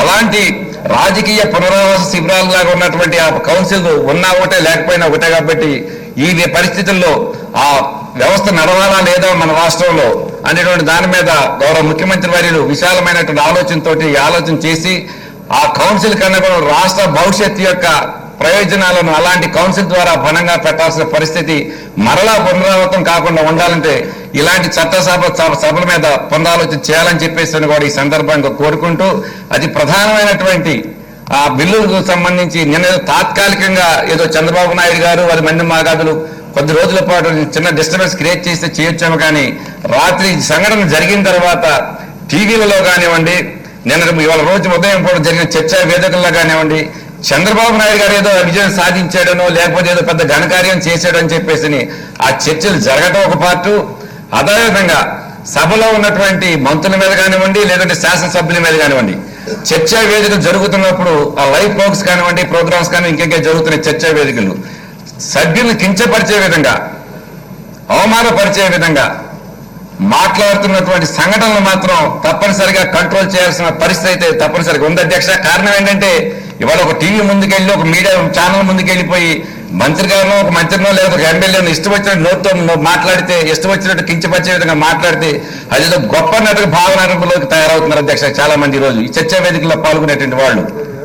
అలాంటి వాటిని కట్టడి చేయాల్సిన అవసరం అయితే భవిష్యత్తులో ఈ ఆంధ్ర రాష్ట్రంలో వస్తున్నటువంటి పరిస్థితుల్లో తప్పనిసరిగా ఉందని చెప్పేసి అని కూడా ఈ సందర్భంగా తెలియజేస్తూ, ఈ అలాంటి కౌన్సిల్స్ ని మరి కంటిన్యూ అవ్వాలా లేదనేటువంటి దానికి సంబంధించినంత మాత్రం అలాంటి సభలు మన రాష్ట్రంలో మన అవసరం ఉండదనేటువంటి అభిప్రాయం, నా వ్యక్తిగతమైన అభిప్రాయం తెలియజేస్తూ గౌరవ ముఖ్యమంత్రిగా, ఎందుకంటే దశ నేను కూడా సభలో సభ్యుడిని కౌన్సిల్లో అయినప్పుడు కూడాను ఇక్కడ మేము కౌన్సిల్లో సభ్యుడికి ఉన్నామా లేదా ఎమ్మెల్సీ ద్వారా మంత్రికి అయ్యామా లేదనేది కన్నా కూడాను రాష్ట్ర భవిష్యత్తు యొక్క ప్రయోజనం ప్రధానంగా మనం కాపాడుకోవాల్సిన అవసరం ఉంది అధ్యక్ష. ఇలాంటి పరిస్థితుల్లో గౌరవ ముఖ్యమంత్రి గారు ఎలాంటి నిర్ణయం తీసుకున్నప్పుడు కూడాను మేమందరూ కూడా స్వాగతిస్తామని చెప్పేసి కూడా ఈ సందర్భంగా మీకు తెలియజేస్తూ నాకు అవకాశం ధన్యవాదాలు సెలవుకున్నారు. అంబటి రాంబాబు గారు. అధ్యక్ష ధన్యవాదాలు. నిన్న శాసన మండలిలో జరిగినటువంటి పరిణామాలు నేను కూడా ప్రత్యక్షంగా చూసేటటువంటి అవకాశం కలిగింది అధ్యక్ష. ఎందుకంటే నిన్న ఈ సభ వాయిదా పడిన తర్వాత మేము బయటకు వెళ్ళే సందర్భంలో ఎవరో మిత్రులు వచ్చి రాష్ట్ర మాజీ ముఖ్యమంత్రి, ప్రధాన ప్రతిపక్ష నాయకులు, కొంత ముఖ్యమైన నాయకులు తెలుగుదేశం పార్టీ వారు శాసన మండలిలో గ్యాలరీలో కూర్చొని ఉన్నారు అనే విషయం మాకు చెవులకు చేరిన తర్వాత ఏదో ఈ పరిణామం విచిత్రంగా ఉన్నది, అక్కడేదో కార్యక్రమాలు జరగబోతున్నాయి, మనం కూడా వెళ్ళి చూద్దాము అనేటువంటి ఉద్దేశంతో మేము కూడా గ్యాలరీలోకి వెళ్ళాము అధ్యక్ష. అక్కడ జరిగిన పరిణామాలు ఉదయం నుంచి వింటున్నాం, కానీ ప్రత్యేకంగా చూసేటటువంటి అవకాశం కూడా కలిగింది. కొద్దిగా ఉత్కంఠతగా చూసాం అధ్యక్ష. ఎందుకంటే ఉదయం 2-3 సార్లు మేము కూడా మన మంత్రివర్గ సభ్యుల్ని అక్కడికి వెళ్ళి వచ్చిన వారిని అడిగినప్పుడు బిల్లు ఓటింగ్కి వస్తుంది, బహుశా వారికి మెజారిటీ ఉంది కాబట్టి వీగిపోవచ్చును, వీగిపోయిన తర్వాత మళ్ళా మన సభకు ఆ బిల్లులు వస్తాయి, మళ్ళా మనం ఆమోదిస్తాము అని అన్నారు. అయితే ఏదో తెలుగుదేశం వారు సెలక్షన్ కమిటీకి పంపుతారు అని అంటున్నారండి. అంటే సెలక్షన్ కమిటీకి పంపాలి అంటే ముందుగానే అమెండ్మెంట్స్ మూవ్ చేయాలి, ఆ అమెండ్మెంట్స్ మూవ్ చేయలేదు కాబట్టి తప్పనిసరిగా ఓటింగ్కి వస్తుంది అనేటువంటి భావనతో మేమే కాదు బహుశా రూల్స్ తెలిసిన వాళ్ళందరూ కూడా అదే అభిప్రాయంతో ఉన్నారు. అటు బీజేపీ వారు కానీ, పీడీఎఫ్ వారు కానీ, ఇండిపెండెన్స్ కానీ, కాంగ్రెస్ కానీ, వైసీపీ కానీ రూల్ ప్రకారమే నడుస్తుందని ఏ సభైనా అనుకుంటాం తప్ప రూల్కు విరుద్ధంగా జరుగుతుందని ఎవరు అనుకో. కానీ నేను కూడా ఆ చైర్మన్ గారు చదివేటప్పుడు నేను చూసినప్పుడు కొద్దిగా ఉత్కంఠతగా జరిగింది. ఆల్మోస్ట్ ఆల్ రూల్స్కు భిన్నంగా చేయటం సమంజసం కాదని, అమెండ్మెంట్ మూవ్ చేయలేదని, మూవ్ చేయలేనప్పుడు ఓటింగ్కి వెళ్ళవలసినటువంటి అవసరం ఉంటుందని ఇవన్నీ చెప్తుంటే ఒకే పద్ధతి ప్రకారమే వెళుతుంది సభ అనేటువంటి భావంతో ఉన్నాం. చివరిలో 154ని నా డిస్కషన్ పవర్ను ఉపయోగించి నేను సెలక్షన్ కమిటీకి పంపుతున్నాను అని చెప్పినప్పుడు మాకే కాదు అక్కడ ఉన్న వారందరికీ కూడా చాలా ఆశ్చర్యం వేసింది. ఇది జరిగిన తరువాత ఒకసారి మళ్ళా వెనక నేపథ్యానికి వెళితే ఈ ఒక బిల్లు కాదు, ఇంతకు ముందు ఎస్సీ ఎస్టీ కమిషన్ బిల్లు కానివ్వండి, ఇంగ్లీష్ మీడియంకి సంబంధించిన బిల్లు కానివ్వండి, అక్కడ తిరస్కరించారు, ఇక్కడికి వచ్చాయి, ఆమోదించారు, వెళతాయి, చట్టాలు అవుతాయి.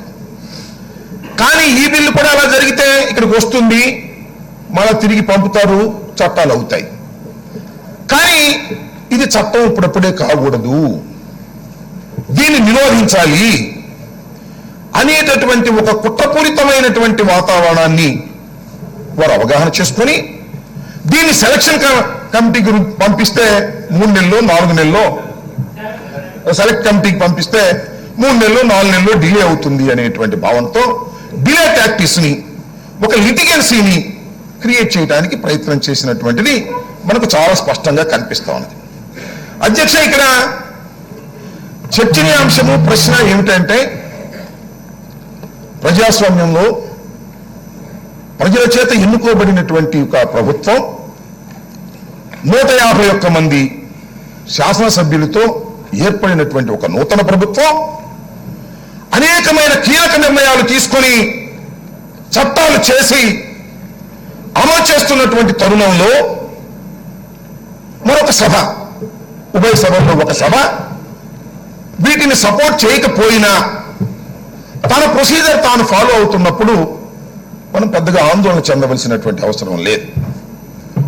కానీ ఇక్కడ ఏం జరుగుతా ఉన్నదంటే, ఇక్కడ ఏ నిర్ణయాలు తీసుకున్నారో ఆ నిర్ణయాన్ని అడ్డుకోవాలి, ఆ నిర్ణయాలు అమలు చేయకూడదు అనేటటువంటి ఒక నిర్ణయంతో జరుగుతున్నటువంటి సభ, దాని మనుగడ అవసరమా అనేటువంటి ఆలోచన చేయవలసినటువంటి బాధ్యత ఈ సభకు ఉన్నది అని మీ ద్వారా సభికులందరికీ కూడా నేను మనవి చేస్తున్నాను. అధ్యక్ష, ఈ రాష్ట్రంలో ఉన్నటువంటి మేధావులు, ఈ రాష్ట్రంలో ఉన్నటువంటి ప్రజానీకం ఆ సభ యొక్క ప్రాముఖ్యత ఏమిటి, ఆ సభ నడుచుకోవాల్సిన తీరు కాకుండా వక్ర మార్గంలో నడుస్తున్నప్పుడు ఏ విధమైనటువంటి నిర్ణయాలు తీసుకోవాల్సినటువంటి అవసరం ఉన్నది ఆలోచన చేయాలి. అధ్యక్ష, ఆలోచన చేయకపోతే ప్రజాస్వామ్యంలో 5 సంవత్సరాల పాటు ఒక ప్రభుత్వాన్ని ప్రజలు పరిపాలించమనే అవకాశం ఇచ్చారు.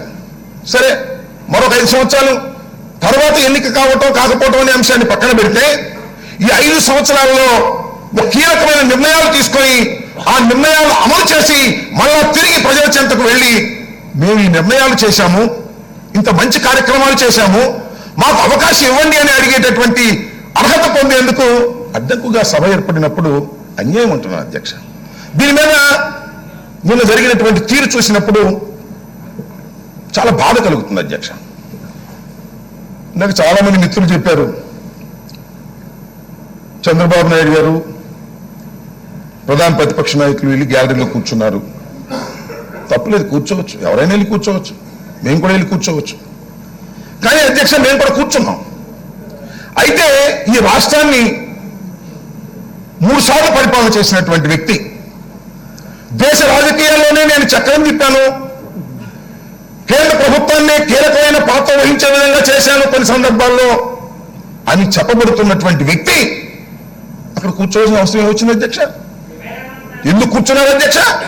అంటే సభని, చైర్ని ఇన్ఫ్లుయెన్స్ చేయాలనేటువంటి ఒక పుట్టపూరితమైనటువంటి వాతావరణంలో ఆయన కూర్చోవటం అనేది తీవ్ర ఆక్షేపణీయమైనటువంటి అంశం అధ్యక్ష. అందువల్లనే ఇలాంటి పరిణామాలు వ్యాపిస్తూ ఉన్నాయి అధ్యక్ష. దీనిలో మనం ఇప్పుడు ఆలోచన చేయవలసింది ప్రధానమైనటువంటి బిల్లులు రెండు అధ్యక్ష. ఒకటి సిఆర్డీఏ రద్దు బిల్లు, రెండు అధికార వికేంద్రీకరణ బిల్లు. ఈ రెండు అమలు చేయవలసినటువంటి తరుణం అనౌన్స్ చేశాం. దాని మీద పెద్ద కసరత్తు చేశాం. దానికి 4 నెలల్లో 3 నెలల్లో అడ్డగించడానికి ప్రయత్నం చేస్తున్నారు. ఏం చేస్తారు అడ్డగించి? మీరు ఏం చేయదలుచుకున్నారు చంద్రబాబు నాయుడు గారు, తెలుగుదేశం పార్టీ? అంటే అమరావతి పరిరక్షణ పేరుతో జరుగుతున్నటువంటి ఒక ఉద్యమానికి ఆయుధాలు వేయాలని ప్రయత్నం చేస్తున్నారా? చివరి ఏం చేస్తారు మీరు? మేము తీసుకున్నటువంటి నిర్ణయాన్ని, ప్రజాబద్ధంగా తీసుకున్నటువంటి ఈ ప్రభుత్వ నిర్ణయాన్ని ఆపగలుగుతారా? ఆపితే ఎంతకాలం ఆపగలుగుతారు? మరొకసారి రైతుల్ని మోసం చేసే కార్యక్రమం, మరొకసారి అమరావతి పరిరక్షణ పోరాట కమిటీలను మోసం చేసేటటువంటి కార్యక్రమం వాళ్ళు చంద్రబాబు నాయుడు గారు తీసుకున్నారు. ఇది ధర్మం మీద దీన్ని ఆలోచన చేయవలసినటువంటి బాధ్యత లేదా? నేను మీ ద్వారా అధ్యక్ష, ఎవరైతే కొందరు రియల్ ఎస్టేట్ పీపుల్ కానివ్వండి, భూములు కొన్నటువంటి వారు కానివ్వండి, నిజంగా రైతులు కానివ్వండి, ఎవరైతే ఉద్యమం చేస్తున్నారో వారికి మీ ద్వారా, సభ ద్వారా వారికి మనవి చేస్తున్నాను అధ్యక్ష. ఒక్క తోక పట్టుకొని గోదావరి ఏదవద్దని మనవి చేస్తున్నాను. ఎందుకంటే చంద్రబాబు నాయుడు గారు ఏదో రాజకీయ గందరగోళాన్ని సృష్టించడం కోసం ఈ ఉద్యమాన్ని ఉపయోగించుకోవాలని ప్రయత్నం చేస్తున్నారు తప్ప మీ రైతుల క్షేమం కోసం ఆయన చేస్తున్నటువంటి వ్యక్తి కాదనేది మీరు గమనించాలని మనం చేస్తున్నాం. ఎస్, మీకు ఏదైనా ఇబ్బందులు ఉంటే ఈ ప్రభుత్వం ద్వారాలు తెరిచి ఉన్నాయి. నేను ఈ సందర్భంగా ఒకటి మనవి చేస్తున్నాను అధ్యక్ష. శాసనసభ ఇక్కడ కొంతకాలం, అలాగే విశాఖపట్నంలో కొంతకాలం జరిగేటటువంటి అవకాశం ఉన్నది అని చాలా రూమర్స్ వచ్చాయి. కానీ విశాల హృదయంతో రాష్ట్ర ముఖ్యమంత్రి జగన్మోహన్ రెడ్డి గారు ఒక నిర్ణయాన్ని తీసుకున్నారు. శాసనసభ మొత్తం అన్ని సెషన్స్ కూడా ఇక్కడే జరుపుతాము, కేవలం సెక్రటేరియట్ మాత్రమే అక్కడికి తరలిస్తాము అనేటువంటి భావన తీసుకున్నారు. ఎందుకు తీసుకున్నారు? దీన్ని కించపరచాలని తీసుకున్నారా? దీన్ని తగ్గించాలని తీసుకున్నారా? ఎస్, మీకు ఏదైనా సమస్యలు ఉంటే, రైతులకు ఇబ్బందులు ఉంటే, నిజమైన రైతులకు ఏమైనా ఇబ్బందులు ఉంటే కమాన్ రండి, ప్రభుత్వంతో డిస్కస్ చేయండి.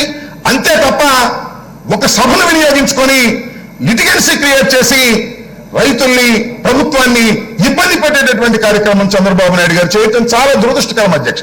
నేను ఈ సందర్భంగా కొన్ని విషయాలు చంద్రబాబు నాయుడు గారి గురించి చెప్పాలి అధ్యక్ష. ఎందుకంటే చంద్రబాబు నాయుడు గారికి చాలా పేరు ప్రఖ్యాతులు ఉన్నాయి.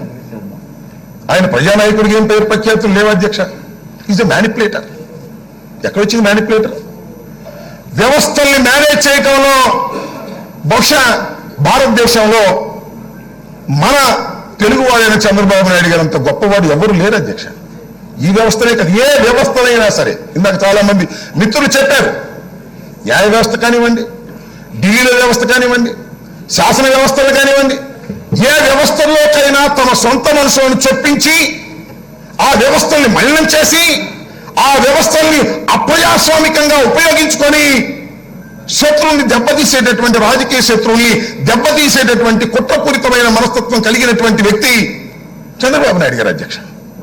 అలాంటి చంద్రబాబు నాయుడు గారు శాసనమండలిలో ఈ విధమైనటువంటి పరిణామాలు తీసుకురావడం పెద్ద ఆశ్చర్యమైనటువంటి అంశాలుగా నేను భావించడం లేదు అధ్యక్ష.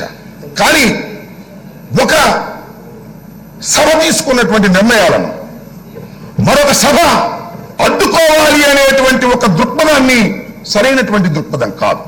వారు సలహాలు ఇవ్వచ్చు, వారు సలహాలు ఇచ్చి ఆ సలహాలు పాటింపచేసే విధంగా చేయవచ్చు. కానీ అలా కాకుండా చంద్రబాబు నాయుడు గారు వ్యవహరించే తీరు చాలా అన్యాయమైనటువంటి తీరుగా నేను ఈ సందర్భంలో భావిస్తున్నాను అధ్యక్ష. అంతేకాదు అధ్యక్ష, ఒక విషయాన్ని చెప్పదలుచుకున్నాను. ఈ ఉభయ సభల సాంప్రదాయం అధ్యక్ష ఆంధ్ర రాష్ట్రంలో మొట్టమొదటి నుంచి ఉందా? లేదే. ఎన్టీ రామారావు గారు, నందమూరి తారక రామారావు గారు ముఖ్యమంత్రి అవ్వగానే ఆ సభను క్యాన్సిల్ చేశారు. తర్వాత మళ్ళా రాజశేఖర రెడ్డి గారు వచ్చి ఆ సభను పెట్టారు. అది కొనసాగుతూ ఉన్నది. ఉభయ సభలు కొనసాగించేటటువంటి సాంప్రదాయం ఆన్ ఆఫ్ జరుగుతా ఉన్నది.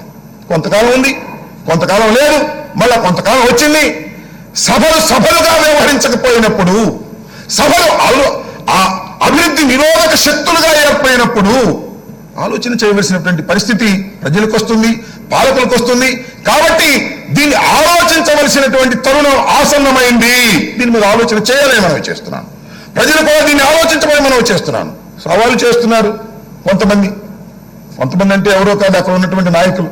రద్దు చేస్తారా, చూస్తాం ఎలా చేస్తాము అనేటువంటి రెచ్చగొట్టే మాటలు మాట్లాడడం సమంజసం కాదని మనం చేస్తున్నాను అధ్యక్ష. అంతేకాదు, ఒక బాధ్యత గల ప్రభుత్వంలో ఉన్నటువంటి మంత్రుల మీద ఇందాక మిత్రులు చాలా మంది చెప్పారు. ఏం మాట్లాడతారండి?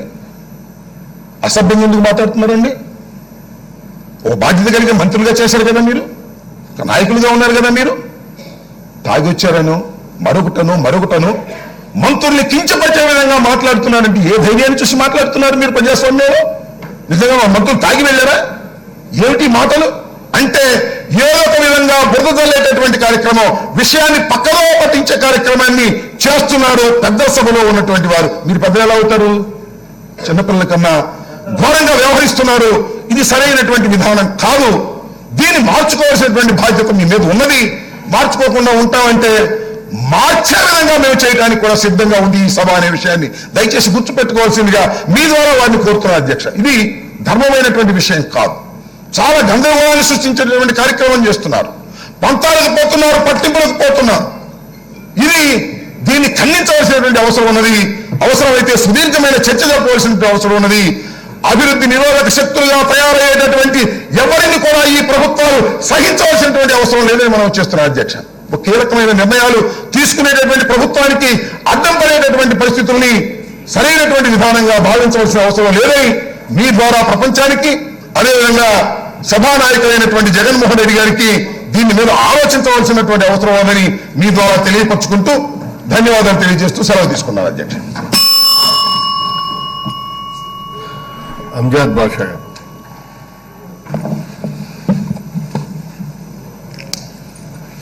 ధన్యవాదాలు అధ్యక్ష. ఈ రాష్ట్రానికి సంబంధించి ఈ రాష్ట్ర ప్రజల యొక్క భవిష్యత్ని దృష్టిలో పెట్టుకొని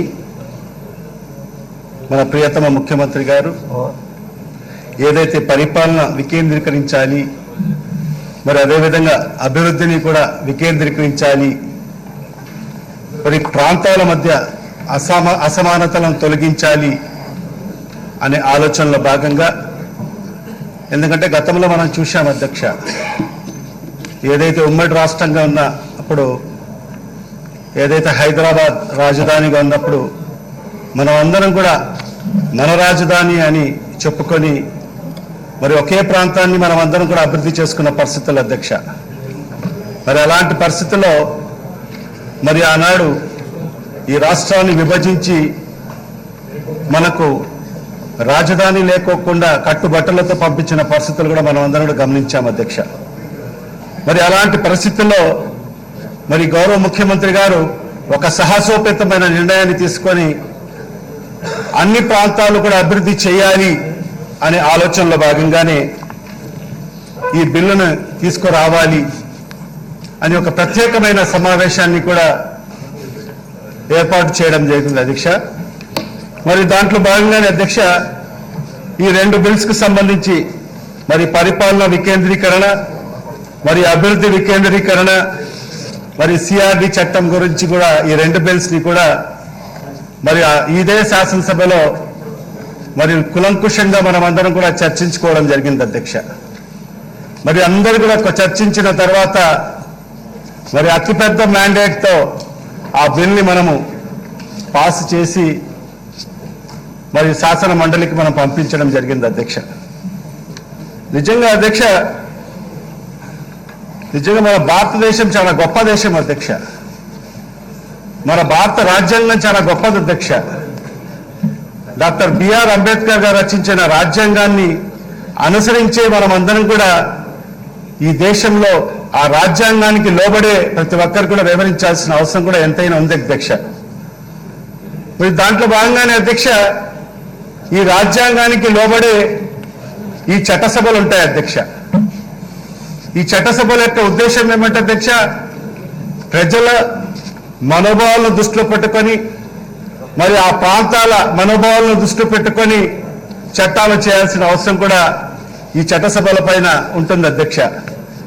మరి దాంట్లో భాగంగానే అధ్యక్ష, ఏదైతే శాసనసభలో మనం అందరం కూడా పాస్ చేసి శాసన మండలికి మనం పంపించడం జరిగింది అధ్యక్ష, పెద్దల సభకు అధ్యక్ష.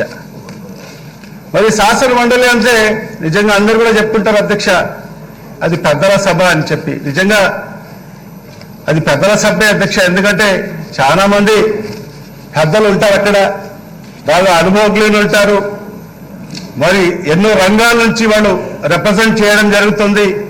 మరి అలాంటి వ్యక్తులకే ఆ పెద్దల సభలకు పంపించడం జరుగుతుంది అధ్యక్ష. మరి ఏదైతే ఈ రాష్ట్రంలో ఏదైతే మన ప్రియతమ ముఖ్యమంత్రి శ్రీ వైఎస్ జగన్మోహన్ రెడ్డి గారి నేతృత్వంలో ఏర్పడిన ఈ నూతన ప్రభుత్వానికి నిజంగా ప్రజలు బ్రహ్మరథం పట్టారు అధ్యక్ష మొన్న జరిగిన ఎన్నికల్లో. ఎందుకంటే 51% ఓట్లు గతంలో ఎన్నడూ ఏ ప్రభుత్వానికి ఇంత పెద్ద మ్యాండేట్ ఇవ్వలేదు అధ్యక్ష. 51% ఆ మ్యాండేట్తో మరి ప్రభుత్వం ఏర్పాటు కావడం జరిగింది అధ్యక్ష. మరి అదేవిధంగా సుమారుగా 80% శాసనసభలు గెలవడం జరిగింది అధ్యక్ష.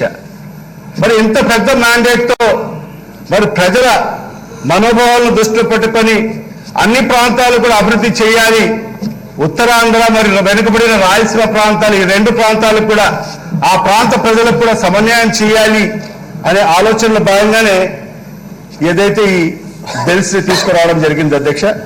మరి ఇలాంటి సందర్భంలో ఈ పెద్దల సభలు ఏ పెద్దలు ఉండే ఆ సభ ఏం చేయాలి అధ్యక్ష, ఏదైతే ఇంత పెద్ద మ్యాండేట్ ఏదైతే ప్రభుత్వం ఏదైతే ఈ బిల్లును పాస్ చేసి పంపించిందో మరి అవన్నీ కూడా అక్కడ చర్చించిన తర్వాత మరి అక్కడ దాంట్లో ఏదైనా సవరణలు ఉంటే ఆ సవరణలను ప్రపోజ్ చేస్తూ పంపించాల్సిన ఏదైతే వాళ్ళు ప్రపోజ్ చేయని లేకుంటే రిజెక్ట్ అన్న చేసి పంపించాల్సిన బాధ్యత ఉంటుంది అధ్యక్ష.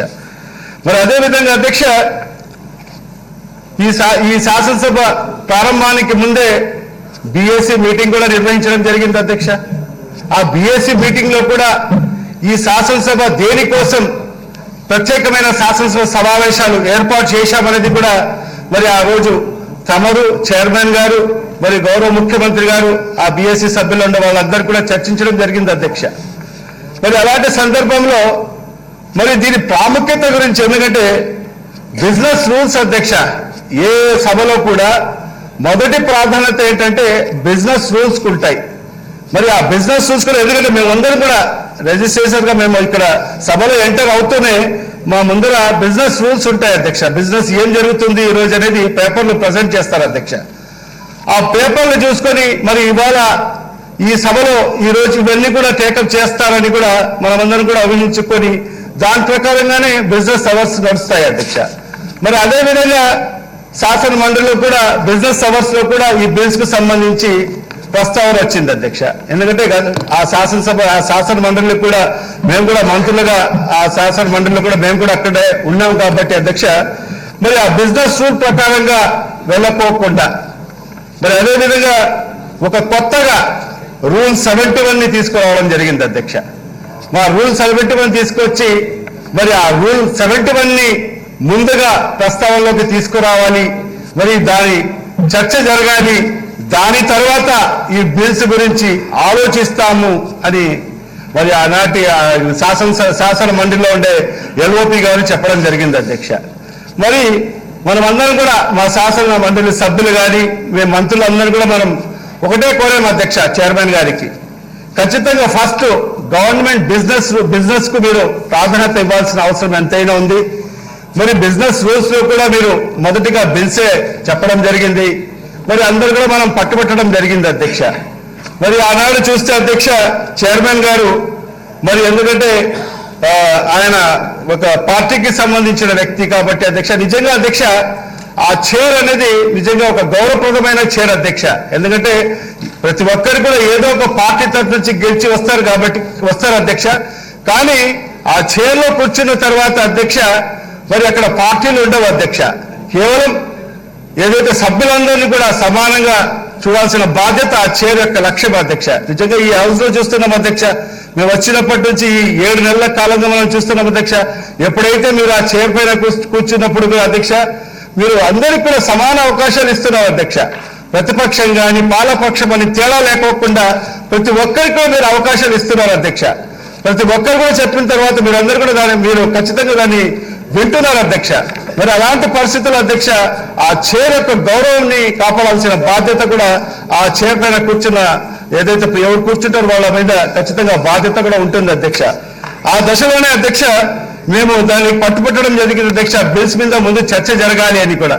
కానీ సాయంకాలము 5:30 వరకు కూడా మరి ఎక్కడ కూడా దీని మీద ప్రస్తావన రాలేదు అధ్యక్ష. మరి అదేవిధంగా మా లెజిస్లేటివ్ అఫేర్స్ మినిస్టర్ గారు, ఫైనాన్స్ మినిస్టర్ గారు కూడా సంప్రదించిన తర్వాత ఖచ్చితంగా, ఎందుకంటే వాళ్ళు రూల్ 71కు పట్టుబడుతున్నారు, మరి ఖచ్చితంగా మీరు ఏదైతే ఆ రోజు చైర్మన్ గారు రూల్ 71కు చర్చ మొదలు పెట్టండి అని కూడా తీసుకోవడం జరిగింది అధ్యక్ష. అందుకు మన లెజిస్లేటివ్ అఫేర్స్ మినిస్టర్ గారు కూడా చైర్మన్ గారిని కోరడం జరిగింది అధ్యక్ష. మేము ఖచ్చితంగా ఒక మెట్టు దిగి వస్తాం అధ్యక్ష. ఖచ్చితంగా ఏదైతే మా బిల్స్ ని ముందు మీరు కన్సిడరేషన్ తీసుకోండి, మీరు తర్వాత రూల్ 71 మీద చర్చ జరిగిన తర్వాత బిల్స్ మీద మనం చర్చించుకుంటామని కూడా మనం ఒక మెట్టు దిగి కూడా అధికార పక్షం ఉన్నా కూడా మరి ఆ రోజు చైర్మన్ గారికి కోరడం జరిగింది అధ్యక్ష. మరి ఆ కోరిక మేరకు చైర్మన్ గారు రూల్ 71ని అదేదో ముందు బిల్స్ ని కన్సిడర్లోకి తీసుకున్న తర్వాత మరి ఆ రోజు రూల్ 71 మీద చర్చ జరిగింది అధ్యక్ష. మరి ఆ చర్చ కూడా సుమారుగా 3 గంటల సేపు చర్చ జరిగిన తర్వాత మరి దానికి డివిజన్ కూడా కోరడం జరిగింది అధ్యక్ష. డివిజన్ కోరిన తర్వాత కూడా మరి అప్పుడే చైర్మన్ గారు నెక్స్ట్ రోజుకు వాయిదా వేస్తూ రేపు ఈ బిల్స్ మీద చర్చ జరుపుతామని కూడా చెప్పడం జరిగింది అధ్యక్ష. మరుసటి రోజు నెక్స్ట్ రోజు మన శాసన మండలిలో అందరూ కూడా వెళ్ళాం అధ్యక్ష. మరి వాళ్ళ ఉద్దేశం అధ్యక్ష, అక్కడ ఉండే ప్రతిపక్ష పార్టీకి సంబంధించిన సభ్యులది మొదటి నుంచి కూడా చూస్తున్నాం అధ్యక్ష, ఈ బిల్స్ మీద చర్చ జరగకూడదు, ఏదో ఒక రకంగా ఈ చర్చను డిలే చేయాలి అనే కాన్సెప్ట్ తోనే ఆ సభ్యులందరూ కూడా ఏ చిన్న విషయానికి కూడా అక్కడ ఆ సభలో గందరగోళం సృష్టించడం కూడా మేమందరం ఎంతో ఓపిక కూడా, మా మంత్రులు ఉన్నా కూడా మేమందరం ఎంతో ఓపిక, ఖచ్చితంగా ఈ బిల్స్ మీద చర్చ జరగాలి, ఎందుకంటే ఈ ప్రభుత్వానికి ఈ బిల్స్ చాలా ప్రతిష్టాత్మకమైన బిల్స్ అని కూడా మేమందరం కూడా భావించి మరి ఆ రోజు ఎంతో సంయమనం పాటించి మనందరం సహకరించడం జరిగింది అధ్యక్ష. ఆ దాంట్లో భాగంగానే అధ్యక్ష ఆ చర్చ జరిగినప్పుడు, పూర్తిగా చర్చ జరిగినప్పుడు ఎక్కడ కూడా వాళ్ళు ఏదైతే ఇది సంబంధించి సెలెక్ట్ కమిటీకి పంపిస్తానని కూడా ఎక్కడెక్కడ ప్రస్తావన చేయలేదు అధ్యక్ష. సెలెక్ట్ కమిటీకి పంపిస్తాము, డివిజన్ కూడా కావాలని కూడా ఎక్కడ ప్రస్తావన చేయలేదు అధ్యక్ష. మరి అదేవిధంగా చర్చ పూర్తి అయిన తర్వాత మరి వాళ్ళందరూ కూడా ఇది సెలెక్ట్ కమిటీకి పంపించాలి అని వాళ్ళందరూ కూడా మేము గతంలోనే చైర్మన్ గారికి ఇచ్చాము అని వాళ్ళు చెప్పడం జరిగింది అధ్యక్ష. దాంతోపాటు ఆ సభను కూడా వాయిదా వేస్తూ చైర్మన్ గారు మరి అందరూ కూడా చైర్మన్ గారికి వెళ్ళడం జరిగింది అధ్యక్ష. ఎందుకంటే ఆ శాసన మండలిలో ఏదైతే వైఎస్ఆర్ కాంగ్రెస్ పార్టీ సభ్యులు ఉంటారు అధ్యక్ష, ప్రతిపక్ష పార్టీకి సంబంధించి తెలుగుదేశం పార్టీ సభ్యులు ఉంటారు అధ్యక్ష, అదేవిధంగా ఏదైతే న్యూట్రల్ మెంబర్స్ కూడా ఏదైతే బీజేపీ పార్టీకి సంబంధించిన శాసన ఎమ్మెల్సీస్ ఉన్నారు అధ్యక్ష, అదేవిధంగా టీచర్స్ ఎమ్మెల్సీస్ ఉన్నారు అధ్యక్ష, వాళ్ళందరూ కూడా చైర్మన్ ఛాంబర్కి వెళ్ళి మేము క్లియర్ గా చెప్పడం జరిగింది అధ్యక్ష. మీరు రూల్ ప్రకారంగా, మీరు రూల్లో ఏముంటే ఆ రూల్ ప్రకారంగా మీరు వెళ్ళండి, ఎందుకంటే పెద్దల సభ కాబట్టి చాలా మంది పెద్దలు కూడా టీచర్ ఎమ్మెల్సీస్ కానీ పెద్దలందరూ కూడా వాళ్ళ వెళ్ళి కోరడం జరిగింది అధ్యక్ష. మీరు రూల్ ప్రకారంగా వెళ్ళండి, ఎందుకంటే వాళ్ళు బిఫోర్ ఏదైతే బిల్ కన్సిడర్ తీసుకున్నప్పుడు వాళ్ళు ఏదైతే సెలెక్ట్ కమిటీకి పంపిస్తాం కానీ మరి ఏదైతే అమెండ్మెంట్స్ విషయం కానీ వాళ్ళు ఏమీ కోరలేదు, ఖచ్చితంగా ఇది మీరు రూల్ ప్రకారంగా వెళ్ళండి అని మనం అందరం కూడా కోరడం జరిగింది అధ్యక్ష. మరి ఆ రోజు నిన్న చూస్తే అధ్యక్ష ఆ శాసన మండలిలో నిజంగా అధ్యక్ష ఆ శాసన మండలిగా జరగలేదు అధ్యక్ష, అది ఒక టీడీపీ పార్టీ ఆఫీస్ గా నిజంగా అక్కడ వ్యవహారం అంతా కూడా జరిగిన పరిస్థితులు మనందరం గమనించాం అధ్యక్ష. ఎందుకంటే అధ్యక్ష ప్రతిపక్ష నాయకుడు అధ్యక్ష చంద్రబాబు నాయుడు గారు నిజంగా పైన గ్యాలరీలో వచ్చి కూర్చొని నిజంగా ఆ చైర్ ని డిక్టేట్ చేసే విధంగా సైకిల్ చేయడం వరకు ఎంతవరకు సమంజసమో నిజంగా ఒకసారి మనందరం కూడా ఆలోచించాల్సిన అవసరం కూడా ఎంతైనా ఉంది అధ్యక్ష. ఎందుకంటే అధ్యక్ష గతంలో కూడా 2 బిల్స్ కూడా వాళ్ళు రిజెక్ట్ చేసి పంపించడం జరిగింది అధ్యక్ష, అది ముఖ్యమైన బిల్స్. ఏదైతే ఎస్టీ కమిషన్స్ కి సంబంధించిన బిల్లు, మరి అదేవిధంగా ఈ రాష్ట్రంలో ప్రతి పేదవానికి ఇంగ్లీష్ మీడియం చదువులు చదివించాలి అనే ఒక తపనతో మన ముఖ్యమంత్రి గారు మన ఏదైతే ప్రభుత్వ పాఠశాలల్లో అంతా కూడా ఏదైతే ఇంగ్లీష్ మీడియం ప్రవేశపెట్టాలని ఏదైతే ఆకాంక్షతో ఈ బిల్స్ ప్రవేశపెట్టి అధ్యక్ష ఎంతో మెజారిటీ బిల్స్ పాస్ చేసి పంపించిన తర్వాత కూడా ఆ శాసన మండలిలో దాన్ని ఏదో అమెండ్మెంట్ చేయాలని కూడా తిరస్కరించడం జరిగింది అధ్యక్ష. మరి ఈ సంప్రదాయం అయితే నిజంగా చాలా బాధాకరమైన విషయం అధ్యక్ష. ఎందుకంటే ప్రజల చేత ఎన్నుకోబడిన ఎంతో మంది ఇక్కడ మా సభ్యులందరూ కూడా ఉన్నాం అధ్యక్ష. ఎందుకంటే ప్రజలకు జవాబుదారీతరంగా ఏదైతే మనం వ్యవహరిస్తాం అధ్యక్ష. ఎందుకంటే మేమందరం కూడా ఇక్కడ ఉండే సభ్యులందరూ కూడా ప్రజల చేత ఎన్నుకో వచ్చిన సభ్యులు అధ్యక్ష. మరి వాళ్ళ మీద ప్రజలకు జవాబుదారీతనం ఎక్కువ ఉంటుంది అధ్యక్ష. ఎందుకంటే మేము ప్రజలకు వెళ్ళి ఏదైతే మా ప్రభుత్వం చేస్తున్న కార్యక్రమాలు కానీ, మా ప్రభుత్వం చేస్తున్న సంక్షేమ కార్యక్రమాలు కానీ, అభివృద్ధి కార్యక్రమాలు కానీ మేము ఎక్కువ ప్రజలు మేము ఉంటాం కాబట్టి మా మీద జవాబుదారీతనం ఎక్కువ ఉంటుంది అధ్యక్ష. అలాంటిది ప్రజల సంక్షేమం కోరి, మరి ప్రాంతాల సంక్షేమం కోరి మరి ఈ బిల్లును మేము తీసుకొస్తే అధ్యక్ష కావాలని ఒక దురుద్దేశపూర్వకంగా మరి శాసన మండలిలో దాన్ని తిరస్కరించడము. ఎందుకంటే వాళ్ళు కాలయాపన చేయాలి, కేవలం ఒక 3 నెలలు కానీ 4 నెలలు కానీ ఈ బిల్లు రాకోకుండా చేయాలి. మరి ఏదైతే ఇప్పుడు ఏదైతే చంద్రబాబు నాయుడు గారు ఏదైతే ఈ సభలోనే మాట్లాడారు అధ్యక్ష, మీరందరూ సుమారుగా మీరు 1.5 గంట సేపు ప్రతిపక్ష నాయకుడికి అవకాశం ఇచ్చారు అధ్యక్ష. ఈ బిల్లు మీద మాట్లాడడానికి అవకాశం 1.5 గంట సేపు మాట్లాడారు అధ్యక్ష. మరి ఆయన 1.5 గంట సేపులో కూడా ఏవో మాట్లాడారు కానీ అధ్యక్ష, మా ఏదైతే లెజిస్లేటివ్ మినిస్టర్ కానీ, ఫైనాన్స్ మినిస్టర్ కానీ, మా ప్రభుత్వం ఏదైతే వాళ్ళ పైన నిందలు వేశాయో ఇన్సైడ్ ట్రేడింగ్ జరిగింది, మరి మీరు ఇక్కడ రాజధాని వస్తుందని తెలుసుకొని మీరు మీ క్వార్టరీ వాళ్ళందరూ కూడా ఈ ప్రాంతంలో 4070 ఎకరాలు కొనుగోలు చేశారు. రాజధాని ప్రకటనకు ముందే మీరు ఇక్కడ భూములు కొనుగోలు చేశారని, ఇన్సైడ్ ట్రేడింగ్ జరిగిందని చెప్పినా కూడా 1.5 గంట సేపులో ఆ ప్రస్తావన కూడా మాట్లాడిన ప్రతిపక్ష నాయకుడు చంద్రబాబు నాయుడు గారు అధ్యక్ష. మరి అలాంటి నాయకుడికి చిత్తశుద్ధి లేదు అధ్యక్ష. ఎందుకంటే ప్రతిపక్ష నాయకుడు అనేది ఈ రాష్ట్రానికి ప్రతిపక్ష నాయకుడిగా వివరించాల్సిన అవసరం ఉంది అధ్యక్ష.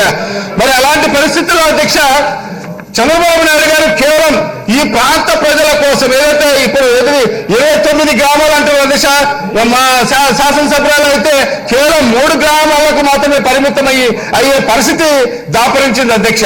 మరి ఇలాంటి పరిస్థితులు అధ్యక్ష ఒక గౌరవప్రదమైన ఏదైతే చైర్లో ఉండే చైర్మన్ గారు అధ్యక్ష, నిజంగా మేమందరం కూడా గౌరవిస్తాం అధ్యక్ష. ఎందుకంటే ఆయన ఒక పెద్ద మనిషి, మరి ఆ చైర్లో కూర్చొని ఏ విధంగా వివరించారో నిజంగా ఆయన లాస్ట్ లో ఆయన కన్క్లూడ్ చేస్తూ ఆయన ప్రసంగం అధ్యక్ష ఇవాళ సోషల్ మీడియాలో కూడా వైరల్ అయింది అధ్యక్ష. ఆయన మాట్లాడిన ఏదైతే ఏ విధంగా మాట్లాడారో ఆయన ముందు మాట్లాడుతూ నేనేదైతే తప్పిదం చేశాను అని అంగీకరిస్తూ మరి ఇంకొక తప్పిదం చేయబోతున్నానని సంకేతాలు ఇవాళ రాష్ట్ర ప్రజలకు అందుకు అందించు నేను ఈ ఏదైతే బిల్లును నేను సెలెక్ట్ కమిటీకి పంపిస్తానని చెప్పడం అనేది నిజంగా చాలా బాధాకరమైన విషయం అధ్యక్ష. ఇలాంటి పరిస్థితుల్లో ఖచ్చితంగా మనం అందరం కూడా పునరాలోచించాల్సిన అవసరం కూడా ఎంతైనా ఉంది అధ్యక్ష. ఎందుకంటే ఈ పెద్దల సభ అనేది ఈ ఏదైతే ఇక్కడ చేసే చట్టాలకు వాళ్ళు ఏదైనా సలహాలు సూచనలు ఇవ్వాల్సిన అవసరం ఎంతైనా ఉంది అధ్యక్ష. ఖచ్చితంగా పెద్దల సభ ఏదైతే సభలు చేస్తారో, ఏదైతే సలహాలు సూచనలు ఇస్తారో ఖచ్చితంగా అవన్నీ కూడా ఖచ్చితంగా ఇక్కడ చర్చించి ఖచ్చితంగా వాళ్ళు ఇస్తే అది సరైన సలహాలు సూచనలు ఇస్తే ఖచ్చితంగా దానికి స్వాగతించడానికి, దానికి ఆమోదించడానికి కూడా మేమందరం కూడా ఇక్కడ ఉన్నాం అధ్యక్ష. అలాంటి పరిస్థితి కాకుండా అధ్యక్ష కేవలం వాళ్ళకు అధికార బలం ఉందని, మరి అందుకనే మెంబర్స్ ఎక్కువ సంఖ్య ఉందని చెప్పి మేము ఏ బిల్లు కూడా మా ఇష్టంగా మేము వివరిస్తామంటే నిజంగా రాబో రోజుల్లో మరి ఎందుకంటే ఇంకొక 4.5 సంవత్సరాలు ఉంది అధ్యక్ష. అనేక కార్యక్రమాలు మా ముఖ్యమంత్రి గారు రాష్ట్ర ప్రజల కోసం తీసుకురాబోతున్నారు అధ్యక్ష. అవన్నీ కూడా ఇదే తరహాలో వాళ్ళందరూ కూడా దాన్ని వ్యతిరేకిస్తుంటే నిజంగా ఇది మంచి సంప్రదాయం కాదు అధ్యక్ష. ఇలాంటి పరిస్థితుల్లో ఏదైతే పెద్దలందరూ కూడా చెప్పినట్టుగా ఒక్కసారి మనం కూలంకుషంగా దీని మీద చర్చించాల్సిన అవసరం ఉంది అధ్యక్ష. మరి దీని మీద ఒక నిర్ణయం కూడా తీసుకోవాల్సిన అవసరం ఉంది అధ్యక్ష. ఖచ్చితంగా నేను గౌరవ ముఖ్యమంత్రి గారి మీ ద్వారా ఖచ్చితంగా దీని మీద ఒక నిర్ణయం తీసుకొని రాబో సెషన్స్ ఏదైతే సెషన్స్ లో దీని మీద ఒక పెద్ద చర్చ జరిపి ఖచ్చితంగా ఒక నిర్ణయం తీసుకొని ఖచ్చితంగా రాబో రోజుల్లో ప్రజలకు అన్ని విధాలుగా మేలు చేసే దిశలో ఒక నిర్ణయం తీసుకోవాల్సిందిగా నేను గౌరవ ముఖ్యమంత్రి గారికి తెలియజేసుకుంటూ నేను నాకు ఈ అవకాశం కల్పించినందుకు మరొకసారి ధన్యవాదాలు తెలుపుకుంటూ సెలవు తీసుకున్నాను అధ్యక్ష. సుభాష్ చంద్రబోస్ గారు.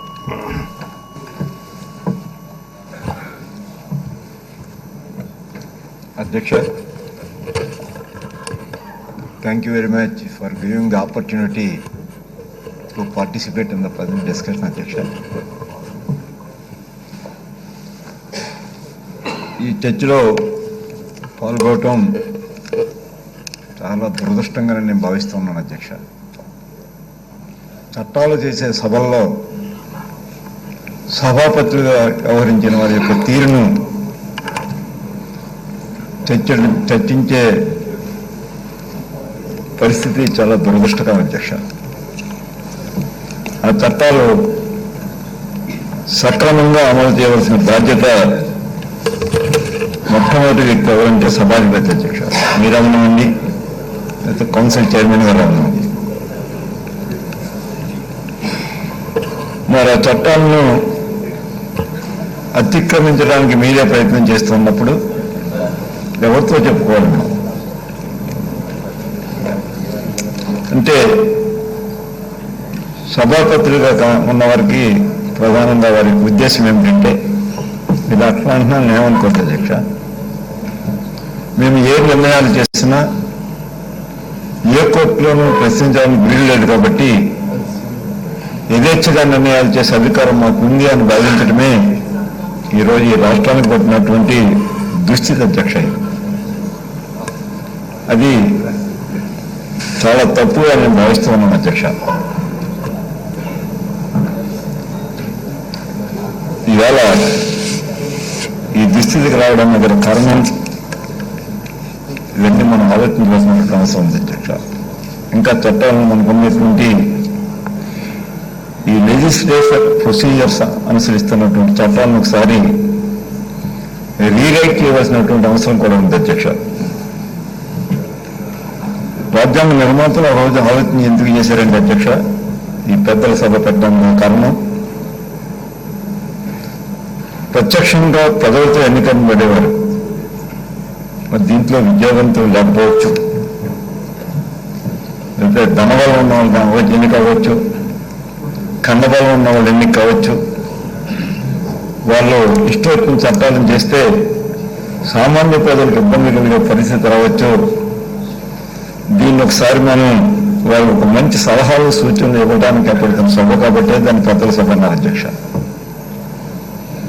కానీ ఆ పెద్దల సభ నాడు ఏమైందంటే,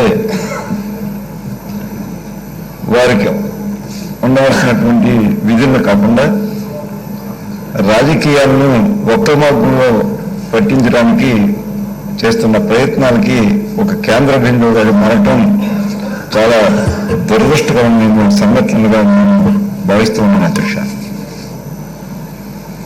ఒకసారి మొన్న జరిగిన విషయాన్ని ఒకసారి మనం పరిశీలన చేస్తే అధ్యక్ష, రూల్ 71గా డిస్కషన్ టేకప్ చేసే ముందు నేను కానీ ఆర్థిక మంత్రి గారు కానీ లేచి శాసనసభ వ్యవహారాల మంత్రి గారు లేచి చాలా అభ్యంతరం వ్యక్తం చేశాం అధ్యక్ష. ఈ దశలో ఈవేళ మనం జరిపినటువంటి కంటెస్ట్లో పొరపాటున కూడా అది ఆ నిబంధన కింద వర్తించదు కాబట్టి దయచేసి దాన్ని మీరు డిస్కషన్కి అలౌ చేయవద్దు అని చాలా స్పష్టంగా అనేక సార్లు చెప్పాం అధ్యక్ష. రోజు మాకు అవకాశం దొరికినప్పుడు అలా చెప్పాం. అయినా ఆయన ఎక్కడ కూడా వినలేదు, పరిచయం పెట్టలేదు. సరే, తమకు విచక్షణాధికారాలు ఉన్నాయి సభాపతులు అంటే, వారి మాటకు మేము గౌరవించాలనుకుని దాన్ని మేము తరలించాం అధ్యక్ష. శివగారి విన్నాం.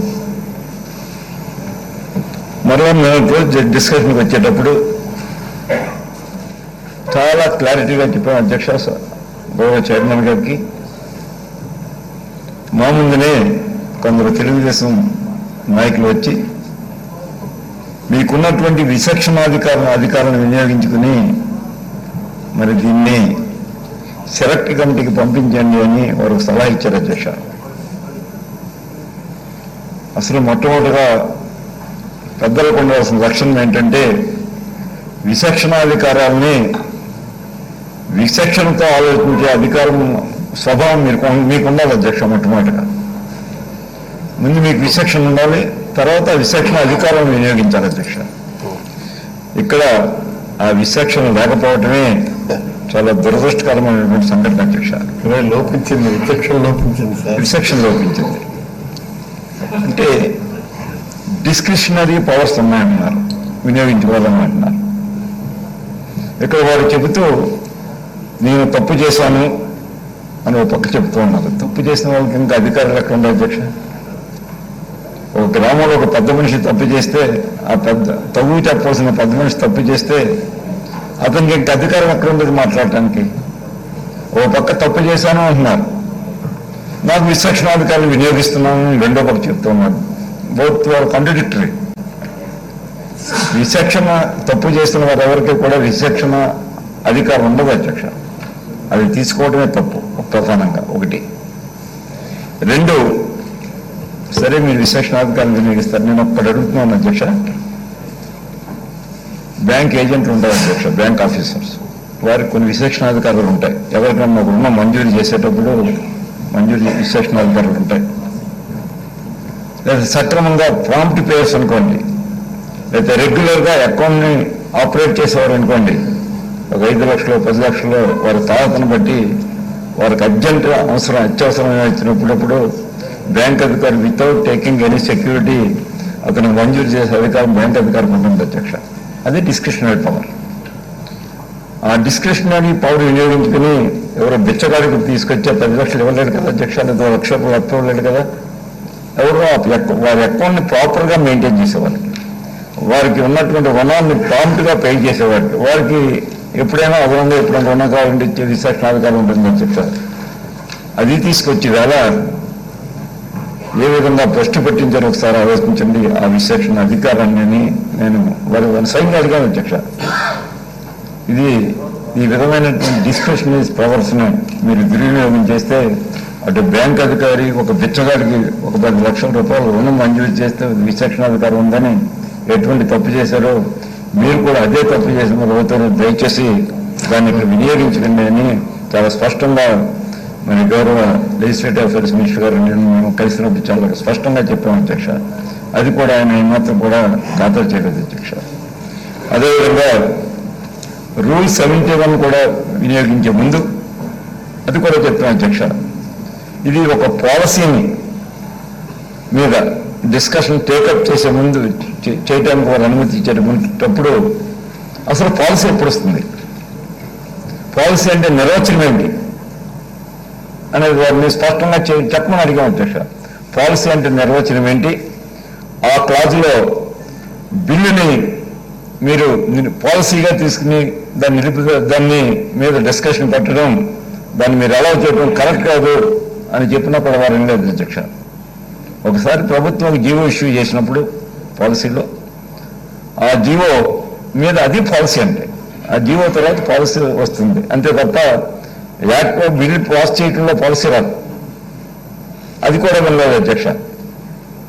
అంటే వారి ఇష్టం. ఈ సభాపతి నేను ఏం చెప్పినా అది వేదం, నేను ఏం చెప్పినా అది చర్య తీరవలసిందే అనేది మరి ఉన్నప్పుడు అది ప్రజాస్వామ్యంలో అది ఒక మంచి లక్షణం కాదు అధ్యక్ష. వారు చేసిన నిర్ణయం మాత్రం మరొక పక్క మరి అటువంటి నిర్ణయాలు చేస్తూ దాదాపు సభా సమయాన్ని 7-8 గంటల పాటు దాన్ని పూర్తిగా దుర్వినియోగం చేసి దానికి ప్రధానమైన కారకులు ఎవరో అని మనం చెప్తే సభాపతి గారిని నిందించాలి అధ్యక్ష. చాలా చాలా బాధపడుతున్నాను అధ్యక్ష. ఒక ఉన్నత స్థానంలో ఉన్న వ్యక్తి మీద, రాజ్యాంగ అధికారులు ఉన్నటువంటి వ్యక్తి మీద, కాన్స్టిట్యూషనల్ పోస్టులో ఉన్నటువంటి వ్యక్తి మీద ఆ విధమైనటువంటి మరి కామెంట్ చేయటం చాలా బాధాకరమైన విషయం అయినప్పటికీ దీని మీద కొంత చర్చ చేయవలసినటువంటి అవసరం ఉంది అని ఈ సందర్భంగా కొంత దృష్టికి తీసుకొస్తూ ఉన్నాను అధ్యక్ష. రూల్ 71 కానీ అయితే డిస్క్రిషనరీ పవర్స్ ఎటువంటి టైంలో ఉపయోగించాలని కానీ దానికి ఉన్నటువంటి నియమాలు నిబంధనలు ఇవన్నీ కూడా మరి ఖచ్చితంగా మనం మరి ఒకసారి రీరైట్ చేయకపోతే ఇంకా ఈ ప్రమాదం మరి ఇంకా పెద్దదయ్యే ప్రమాదం ఉంది.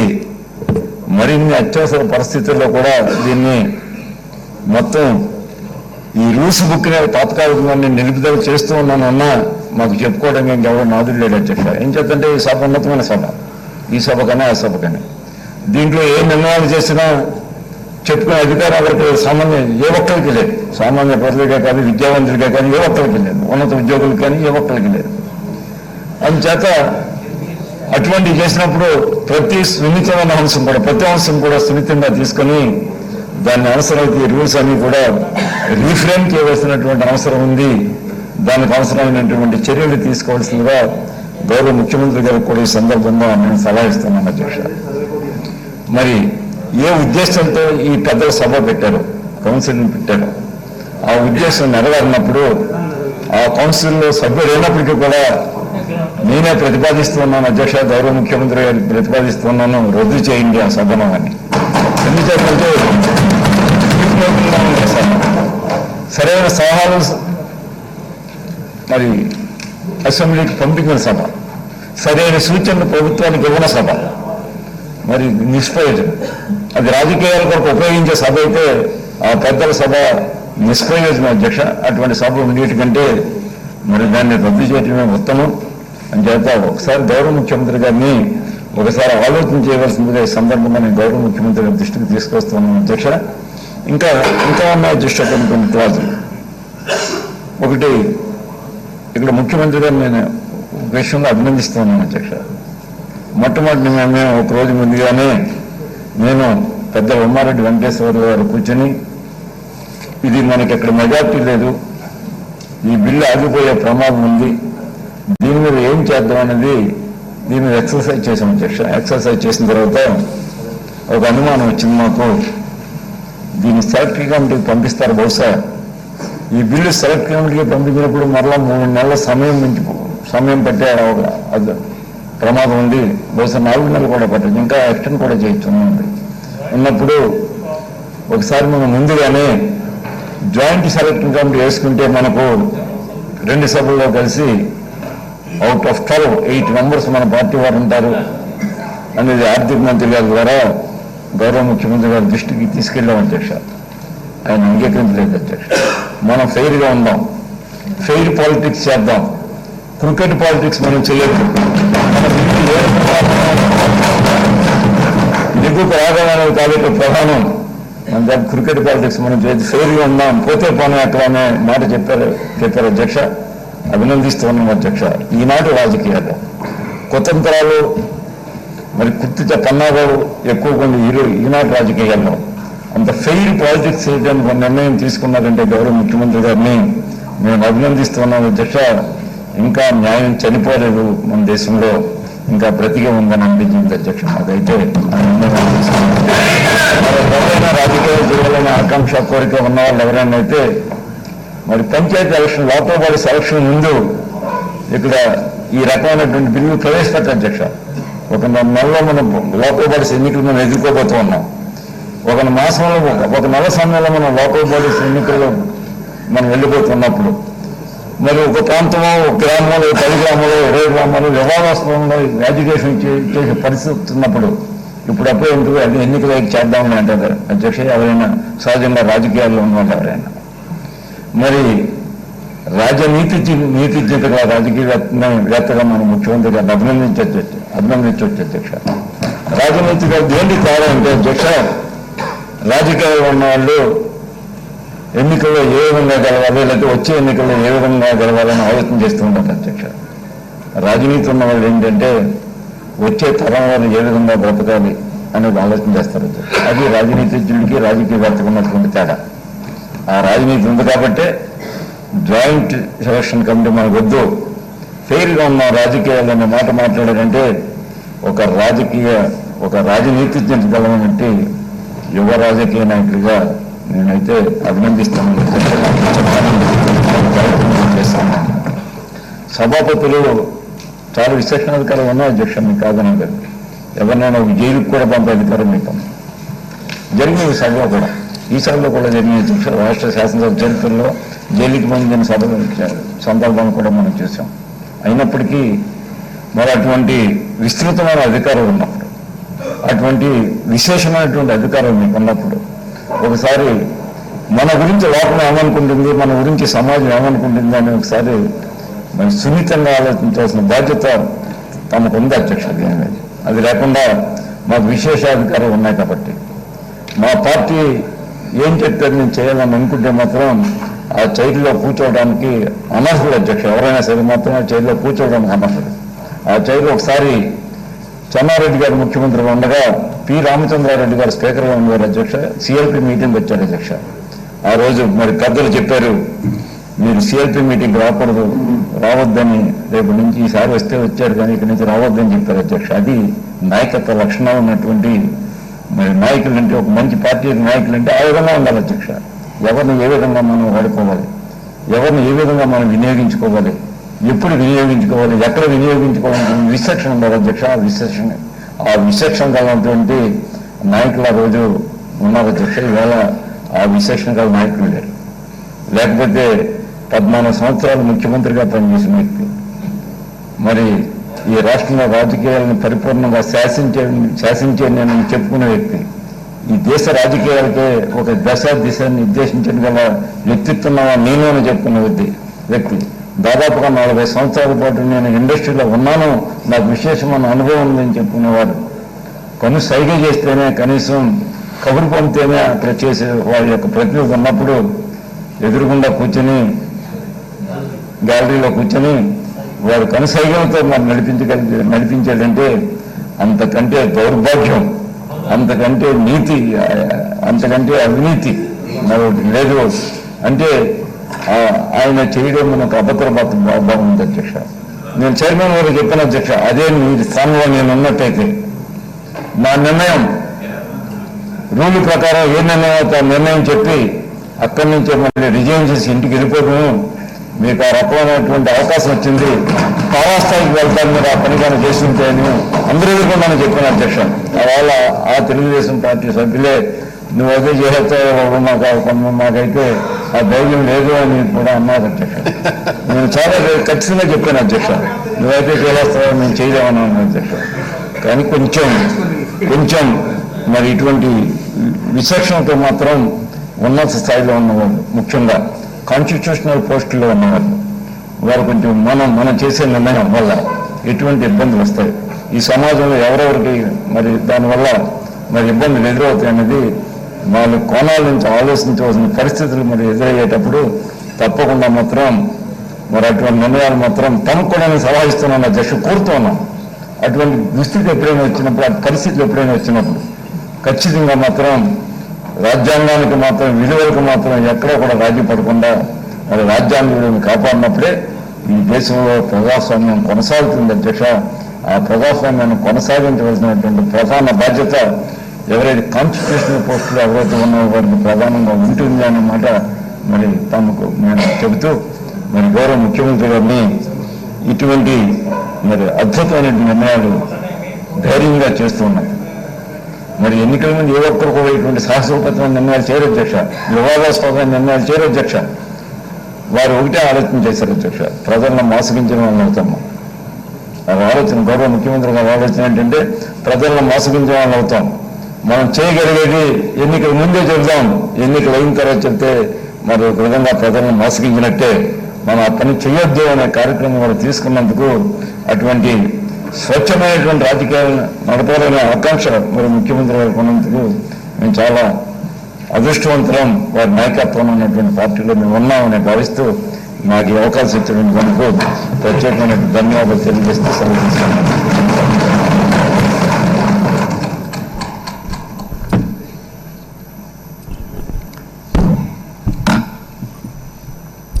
గౌరవ ముఖ్యమంత్రి గారు.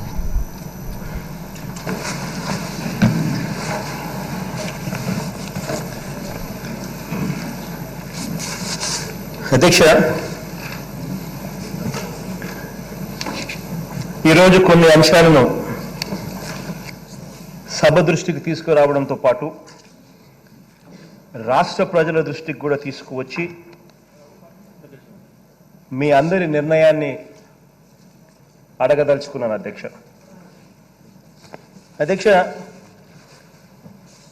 2019 ఏప్రిల్లో జరిగిన ఎన్నికల్లో అధ్యక్ష 175 స్థానాలకు గాను 151 మంది ఎమ్మెల్యేలతో, అంటే ఈ శాసనసభలో 86% మంది ఎమ్మెల్యేలతో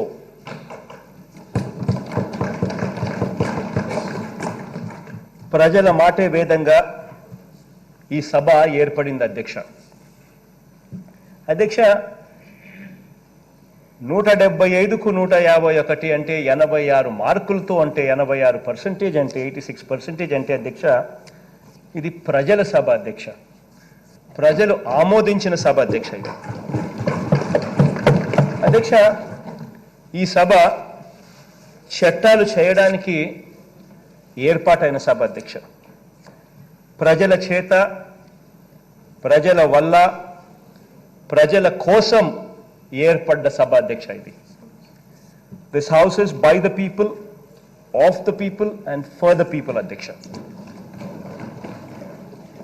కాబట్టి అధ్యక్ష గత 7.5 నెలలకు పైగా ప్రజల కోసమే ఒక శాశ్వత బీసీ కమిషన్ ఏర్పాటు కానీ, ఎస్సీ ఎస్టీలకు 2 కమిషన్లు 3 కార్పొరేషన్లు కానీ, ఎస్సీ ఎస్టీ బీసీ మైనారిటీలకు నామినేటెడ్ పదవుల్లో కానీ, కాంట్రాక్టుల్లో కానీ 50% ఇవ్వాలని చేసిన చట్టం, ఈ పదవులు కాంట్రాక్టులన్నింటిలోనూ 50% మళ్ళీ మహిళలకే ప్రాతినిధ్యం కల్పించాలని చేసిన చట్టం, దిశ చట్టం, జ్యుడిషియల్ ప్రివ్యూ కమిషన్ ఏర్పాటు, రివర్స్ టెండరింగ్కు చట్టభద్రత, గ్రామ సచివాలయాల ఏర్పాటు, 75% లోకల్ రిజర్వేషన్స్, ఆర్టీసీ విలీనం, విద్యా సంస్థలపై 2 రెగ్యులేటరీ కమిషన్ల ఏర్పాటు, చివరికి ఇంగ్లీష్ మీడియం కూడా ఈరోజు చట్టసభలో చేశాం అధ్యక్ష.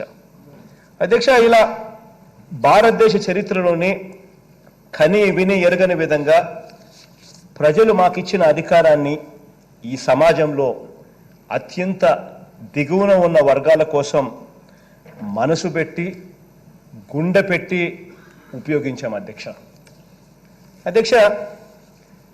అవినీతికి అడ్డుకట్ట వేయడానికి మా అధికారాన్ని ఉపయోగించాం. మేం పాలకులం కాదు, సేవకులం, అలాగే ఉంటామని తొలి రోజు నుంచి చెప్తూనే వచ్చాం అధ్యక్ష. ఆ మాటకు ఇవాళకి కూడా కట్టుబడి ఉన్నామని చెప్పి కూడా గర్వంగా ఈ వేదిక మీద నుంచి తెలియజేస్తున్నాం అధ్యక్ష. అయితే అధ్యక్ష నిన్న శాసన మండలిలో జరిగిన పరిణామాలు అధ్యక్ష నా మనసును ఎంతగానో బాధించాయి అధ్యక్ష. ప్రజాస్వామ్యంలో చెక్స్ అండ్ బ్యాలెన్స్లు ఉంటాయి అధ్యక్ష. నేను ఏ రోజు వాటికి వ్యతిరేకం కూడా కాదు అధ్యక్ష. చెక్స్ అండ్ బ్యాలెన్సెస్ అన్నవి చట్టాన్ని బట్టి, నిబంధనలు బట్టి ఉండాలి అధ్యక్ష. చట్టాన్ని కాపాడడానికి ఉండాలి అధ్యక్ష. చెక్స్ అండ్ బ్యాలెన్సెస్ అన్నవి చట్టానికి కాపాడడానికి ఉండాలి, చట్టాన్ని ఉల్లంఘించి అధికారాన్ని ఆర్బిటరీగా ఉపయోగించుకోవడానికి కాదు అధ్యక్ష. అలాంటి అధికారమే ఆర్బిటరీగా ఉపయోగించే పరిస్థితి కన్నా ఉంటే ప్రజాస్వామ్యం కూని అయిపోతుంది అధ్యక్ష. మండలి అన్నది అధ్యక్ష చట్టసభలో భాగం కాబట్టి చట్టబద్ధంగా, న్యాయబద్ధంగా వ్యవహరిస్తుందని నమ్మాం అధ్యక్ష. కానీ నా నమ్మకంతో పాటు మొత్తంగా రాష్ట్ర ప్రజలు 5 కోట్ల మంది ప్రజల నమ్మకాన్ని కూడా వమ్ము చేస్తూ నిన్న శాసన మండలిలో జరిగిన తంతు మనమంతా కూడా గమనించాం అధ్యక్ష. బహుశా శాసన మండలి చైర్మన్ తాను నిష్పాక్షికంగా మండలి నిర్వహించే పరిస్థితి లేదని నిన్న గ్యాలరీలో కూర్చొని చంద్రబాబు నాయుడు గారు జారీ చేసిన ఆదేశాలు చూస్తే ఎవరికైనా కూడా ఇట్టే అర్థమవుతుంది అధ్యక్ష. శాసన మండలి చైర్మన్ చేసిన ప్రసంగాన్ని రాష్ట్ర ప్రజలంతా తప్పనిసరిగా చూడాలి అధ్యక్ష. ఆయన ఏ రకమైన ప్రసంగం చేశాడు అన్నది కూడా రాష్ట్ర ప్రజలంతా కూడా చూడాలి అధ్యక్ష. అన్ని ప్రాంతాల అభివృద్ధికి, అధికారాల వికేంద్రీకరణకు, మేము ప్రవేశపెట్టిన బిల్లును మండలి ప్రజాస్వామ్యయుతంగా చర్చించి ఆమోదించవచ్చు, లేదా తిరస్కరించవచ్చు, లేదా వారి అభిప్రాయాలను సూచిస్తూ సవరణలతో తిప్పి పంపించవచ్చు అధ్యక్ష. చట్టం చెబుతున్నది కూడా ఇదే అధ్యక్ష. కానీ ఇవి ఏవి కూడా లెక్క చేయకుండా విచక్షణ అధికారం అంటూ కౌన్సిల్ చైర్మన్ గారు నిన్న మాట్లాడారు అధ్యక్ష. అధ్యక్ష, విచక్షణ అధికారం అన్నది ఎప్పుడు ఉత్పన్నమవుతుంది అధ్యక్ష? ఎక్కడైనా అంబిగ్విటీ ఉంటే, ఎక్కడైనా గ్రే ఏరియా ఉంటే, ఎక్కడైనా అంబిగ్విటీ ఉంటే విచక్షణ అధికారం అన్నది ఉత్పన్నమవుతుంది అధ్యక్ష. ఇక్కడ అధ్యక్ష ఎటువంటి అంబిగ్విటీ లేదు. రూల్స్ క్లియర్గా ఉన్నాయి. రూల్స్ ప్రకారం సెలెక్ట్ కమిటీకి పంపే అవకాశమే లేదు అని ఆయనే చెబుతాడు. మరి అలాంటి రూల్ బుక్స్కు విరుద్ధంగా చైర్మన్ తనకు లేని విచక్షణ అధికారాన్ని ఉపయోగించి డిలే చేయడం కోసం ఈ బిల్లును సెలెక్ట్ కమిటీకి పంపాలని తీసుకున్న నిర్ణయం, తీసుకున్న విధానం అత్యంత దురదృష్టకరం అధ్యక్ష. అధ్యక్ష, ప్రజలకు న్యాయం జరగకుండా ఉండేందుకు శాసన మండలిని వాడుకోవచ్చన్న దురాలోచనను మనం ఆమోదిస్తే అధ్యక్ష, ఇక ప్రజాస్వామ్యం అనే దానికి విలువ కూడా లేకుండా పోతుంది అధ్యక్ష. అధ్యక్ష, ఒకసారి మీ ఆమోదంతో అధ్యక్ష ఇక్కడున్న వాళ్ళందరూ కూడా చూడాలి, రాష్ట్ర ప్రజలందరూ కూడా చూడాలి అధ్యక్ష. మీ ఆమోదంతో అధ్యక్ష నిన్న శాసన మండలి చైర్మన్ ఏం మాట్లాడారో ఒకసారి డిస్ప్లే కూడా చేయిస్తాం అధ్యక్ష. 11 నిమిషాల స్పీచ్ అధ్యక్ష, కాసేపు ఇందాం అధ్యక్ష. సభ్యులకి నమస్కారం. గౌరవ మంత్రివర్యులకు కూడా నమస్కారం.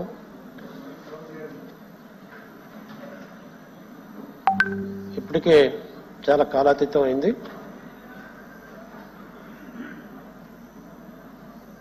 ఏదైతే 2 బిల్స్ మన ముందు చర్చకు వచ్చాయో దాని మీద మాట్లాడేందుకు మీ ముందుకు వచ్చాను. ఈరోజు ఈ బిల్స్ మీదే ఈ స్పెషల్ సెషన్స్ ప్రభుత్వం పెట్టడం జరిగింది. నిన్న బీఎస్సీలో ఏదైతే ఎజెండా ఉందో ఎజెండాతో నిర్ణయించుకున్న ప్రకారంగా నిన్న అనుకోకుండా రూల్ 71 రావటం, మరి దానికి ఉన్న ప్రాముఖ్యతను బట్టి దాన్ని చర్చించాలని ఒక నిర్ణయానికి వచ్చిన తర్వాత ప్రభుత్వ పరంగా ఏదైతే బిల్ కోసం సెషన్స్ పెట్టడం జరిగిందో దానికి ప్రాధాన్యత ఇవ్వని ప్రభుత్వం కోరటం, ఆ రకంగా నిన్న కూడా ఈ మూడిట్లో ఏ రకంగా డిస్కస్ చేయాలి, ఏ రకంగా ముందుకు పోవాలనే దాని మీద తర్జుమర్జులు చేశాం. నిన్న కూడా టెన్షన్గానే జరిగింది. మీరందరి సహకారంతో, ముఖ్యంగా ప్రభుత్వపరమైన సహకారంతో, గౌరవ సభ్యుల సహకారంతో గౌరవప్రదమైన నిర్ణయం తీసుకుని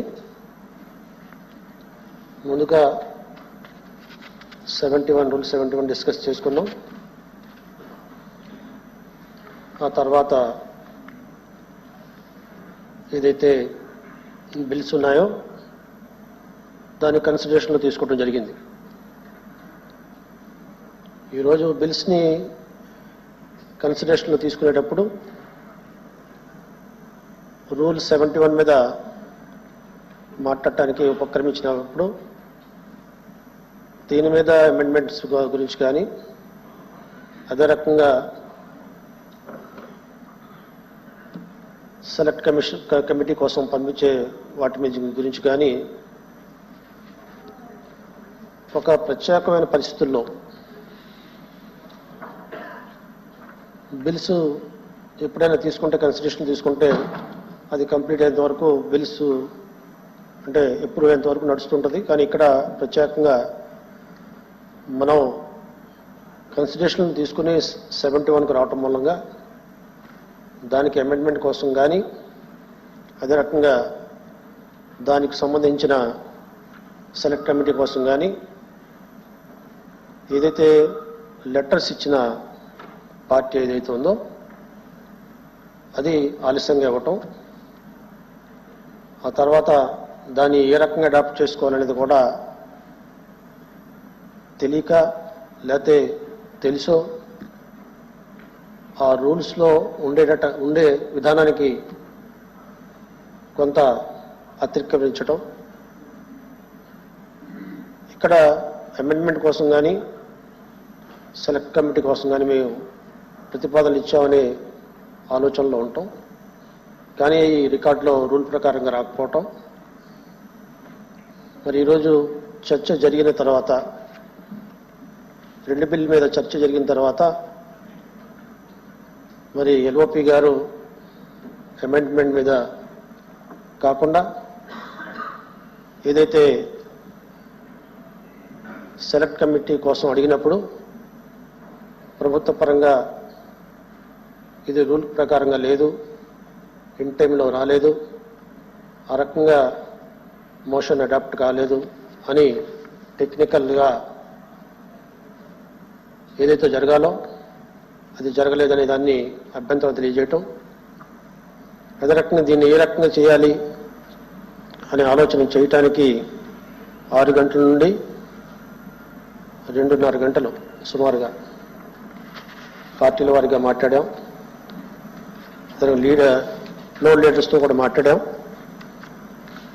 మాట్లాడిన తర్వాత ఫ్లోర్ లీడర్లు ఏదైతే రూల్ ఉందో ఆ రూల్ ప్రకారంగా ఎలా ఉందో దాన్ని చూసి ప్రొసీడ్ అవ్వాలని, ప్రధాన ప్రతిపక్షం మామూలుగా జరగలేదు పొరపాటు, మేమైతే ఇచ్చాం అది మోషన్ అది మూడిందో లేదో ఆ టెక్నికల్ పొరపాటు మాది కాదు, దీన్ని కన్సిడరేషన్ తీసుకోవాలి, సెలక్షన్ కమిటీ తీసుకోవాలని అడగటం. దీన్ని మాట్లాడిన తర్వాత దీని మీద ఎక్కడా కూడా ఒక ఆమోదయోగ్యమైన పరిస్థితి రాలేదు. జనరల్గా విధానపరంగా ఏదైనా బిల్లు వచ్చినప్పుడు అమెండ్మెంట్స్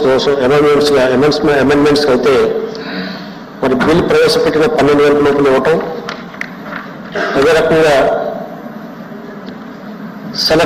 సెలక్షన్ కమిటీ లాంటి పంపించాలని ఆలోచనప్పుడు కన్సిడరేషన్లో తీసుకున్న తర్వాత దాన్ని మూవ్ చేయటం ఉంటుందనే విషయం మరి కొంత ల్యాప్స్ అయింది. ఈ ల్యాప్స్ని అధిగమించాలని ప్రతిపక్ష పార్టీలు, అలా కాకుండా ప్రభుత్వ పరంగా ఏదైతే బిల్లులు ఇచ్చాయో ప్రభుత్వ బిల్లులకి మీరు ప్రాధాన్యత ఇచ్చి రూల్ ప్రకారంగా రాని ప్రతిపాదనని మీరు పరిగణలో తీసుకోవటం కరెక్ట్ కాదని ప్రభుత్వ పరంగా అదే రకంగా పీడీఎఫ్ నాయకులు అదే రకంగా బీజేపీ నాయకులు చెప్పడం, ఈ పరిస్థితిలో ఒక సంక్లిష్ట పరిస్థితి ఏర్పడింది.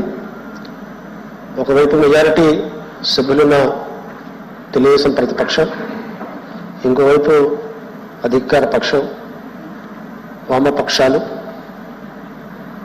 రూలు పరంగా లేదని అంశం సుస్పష్టంగా ఈరోజు కనబడుతుంది. దాన్ని ఏ రకంగా అతిక్రమించాలి అనేది ఆలోచన కూడా చేశారు.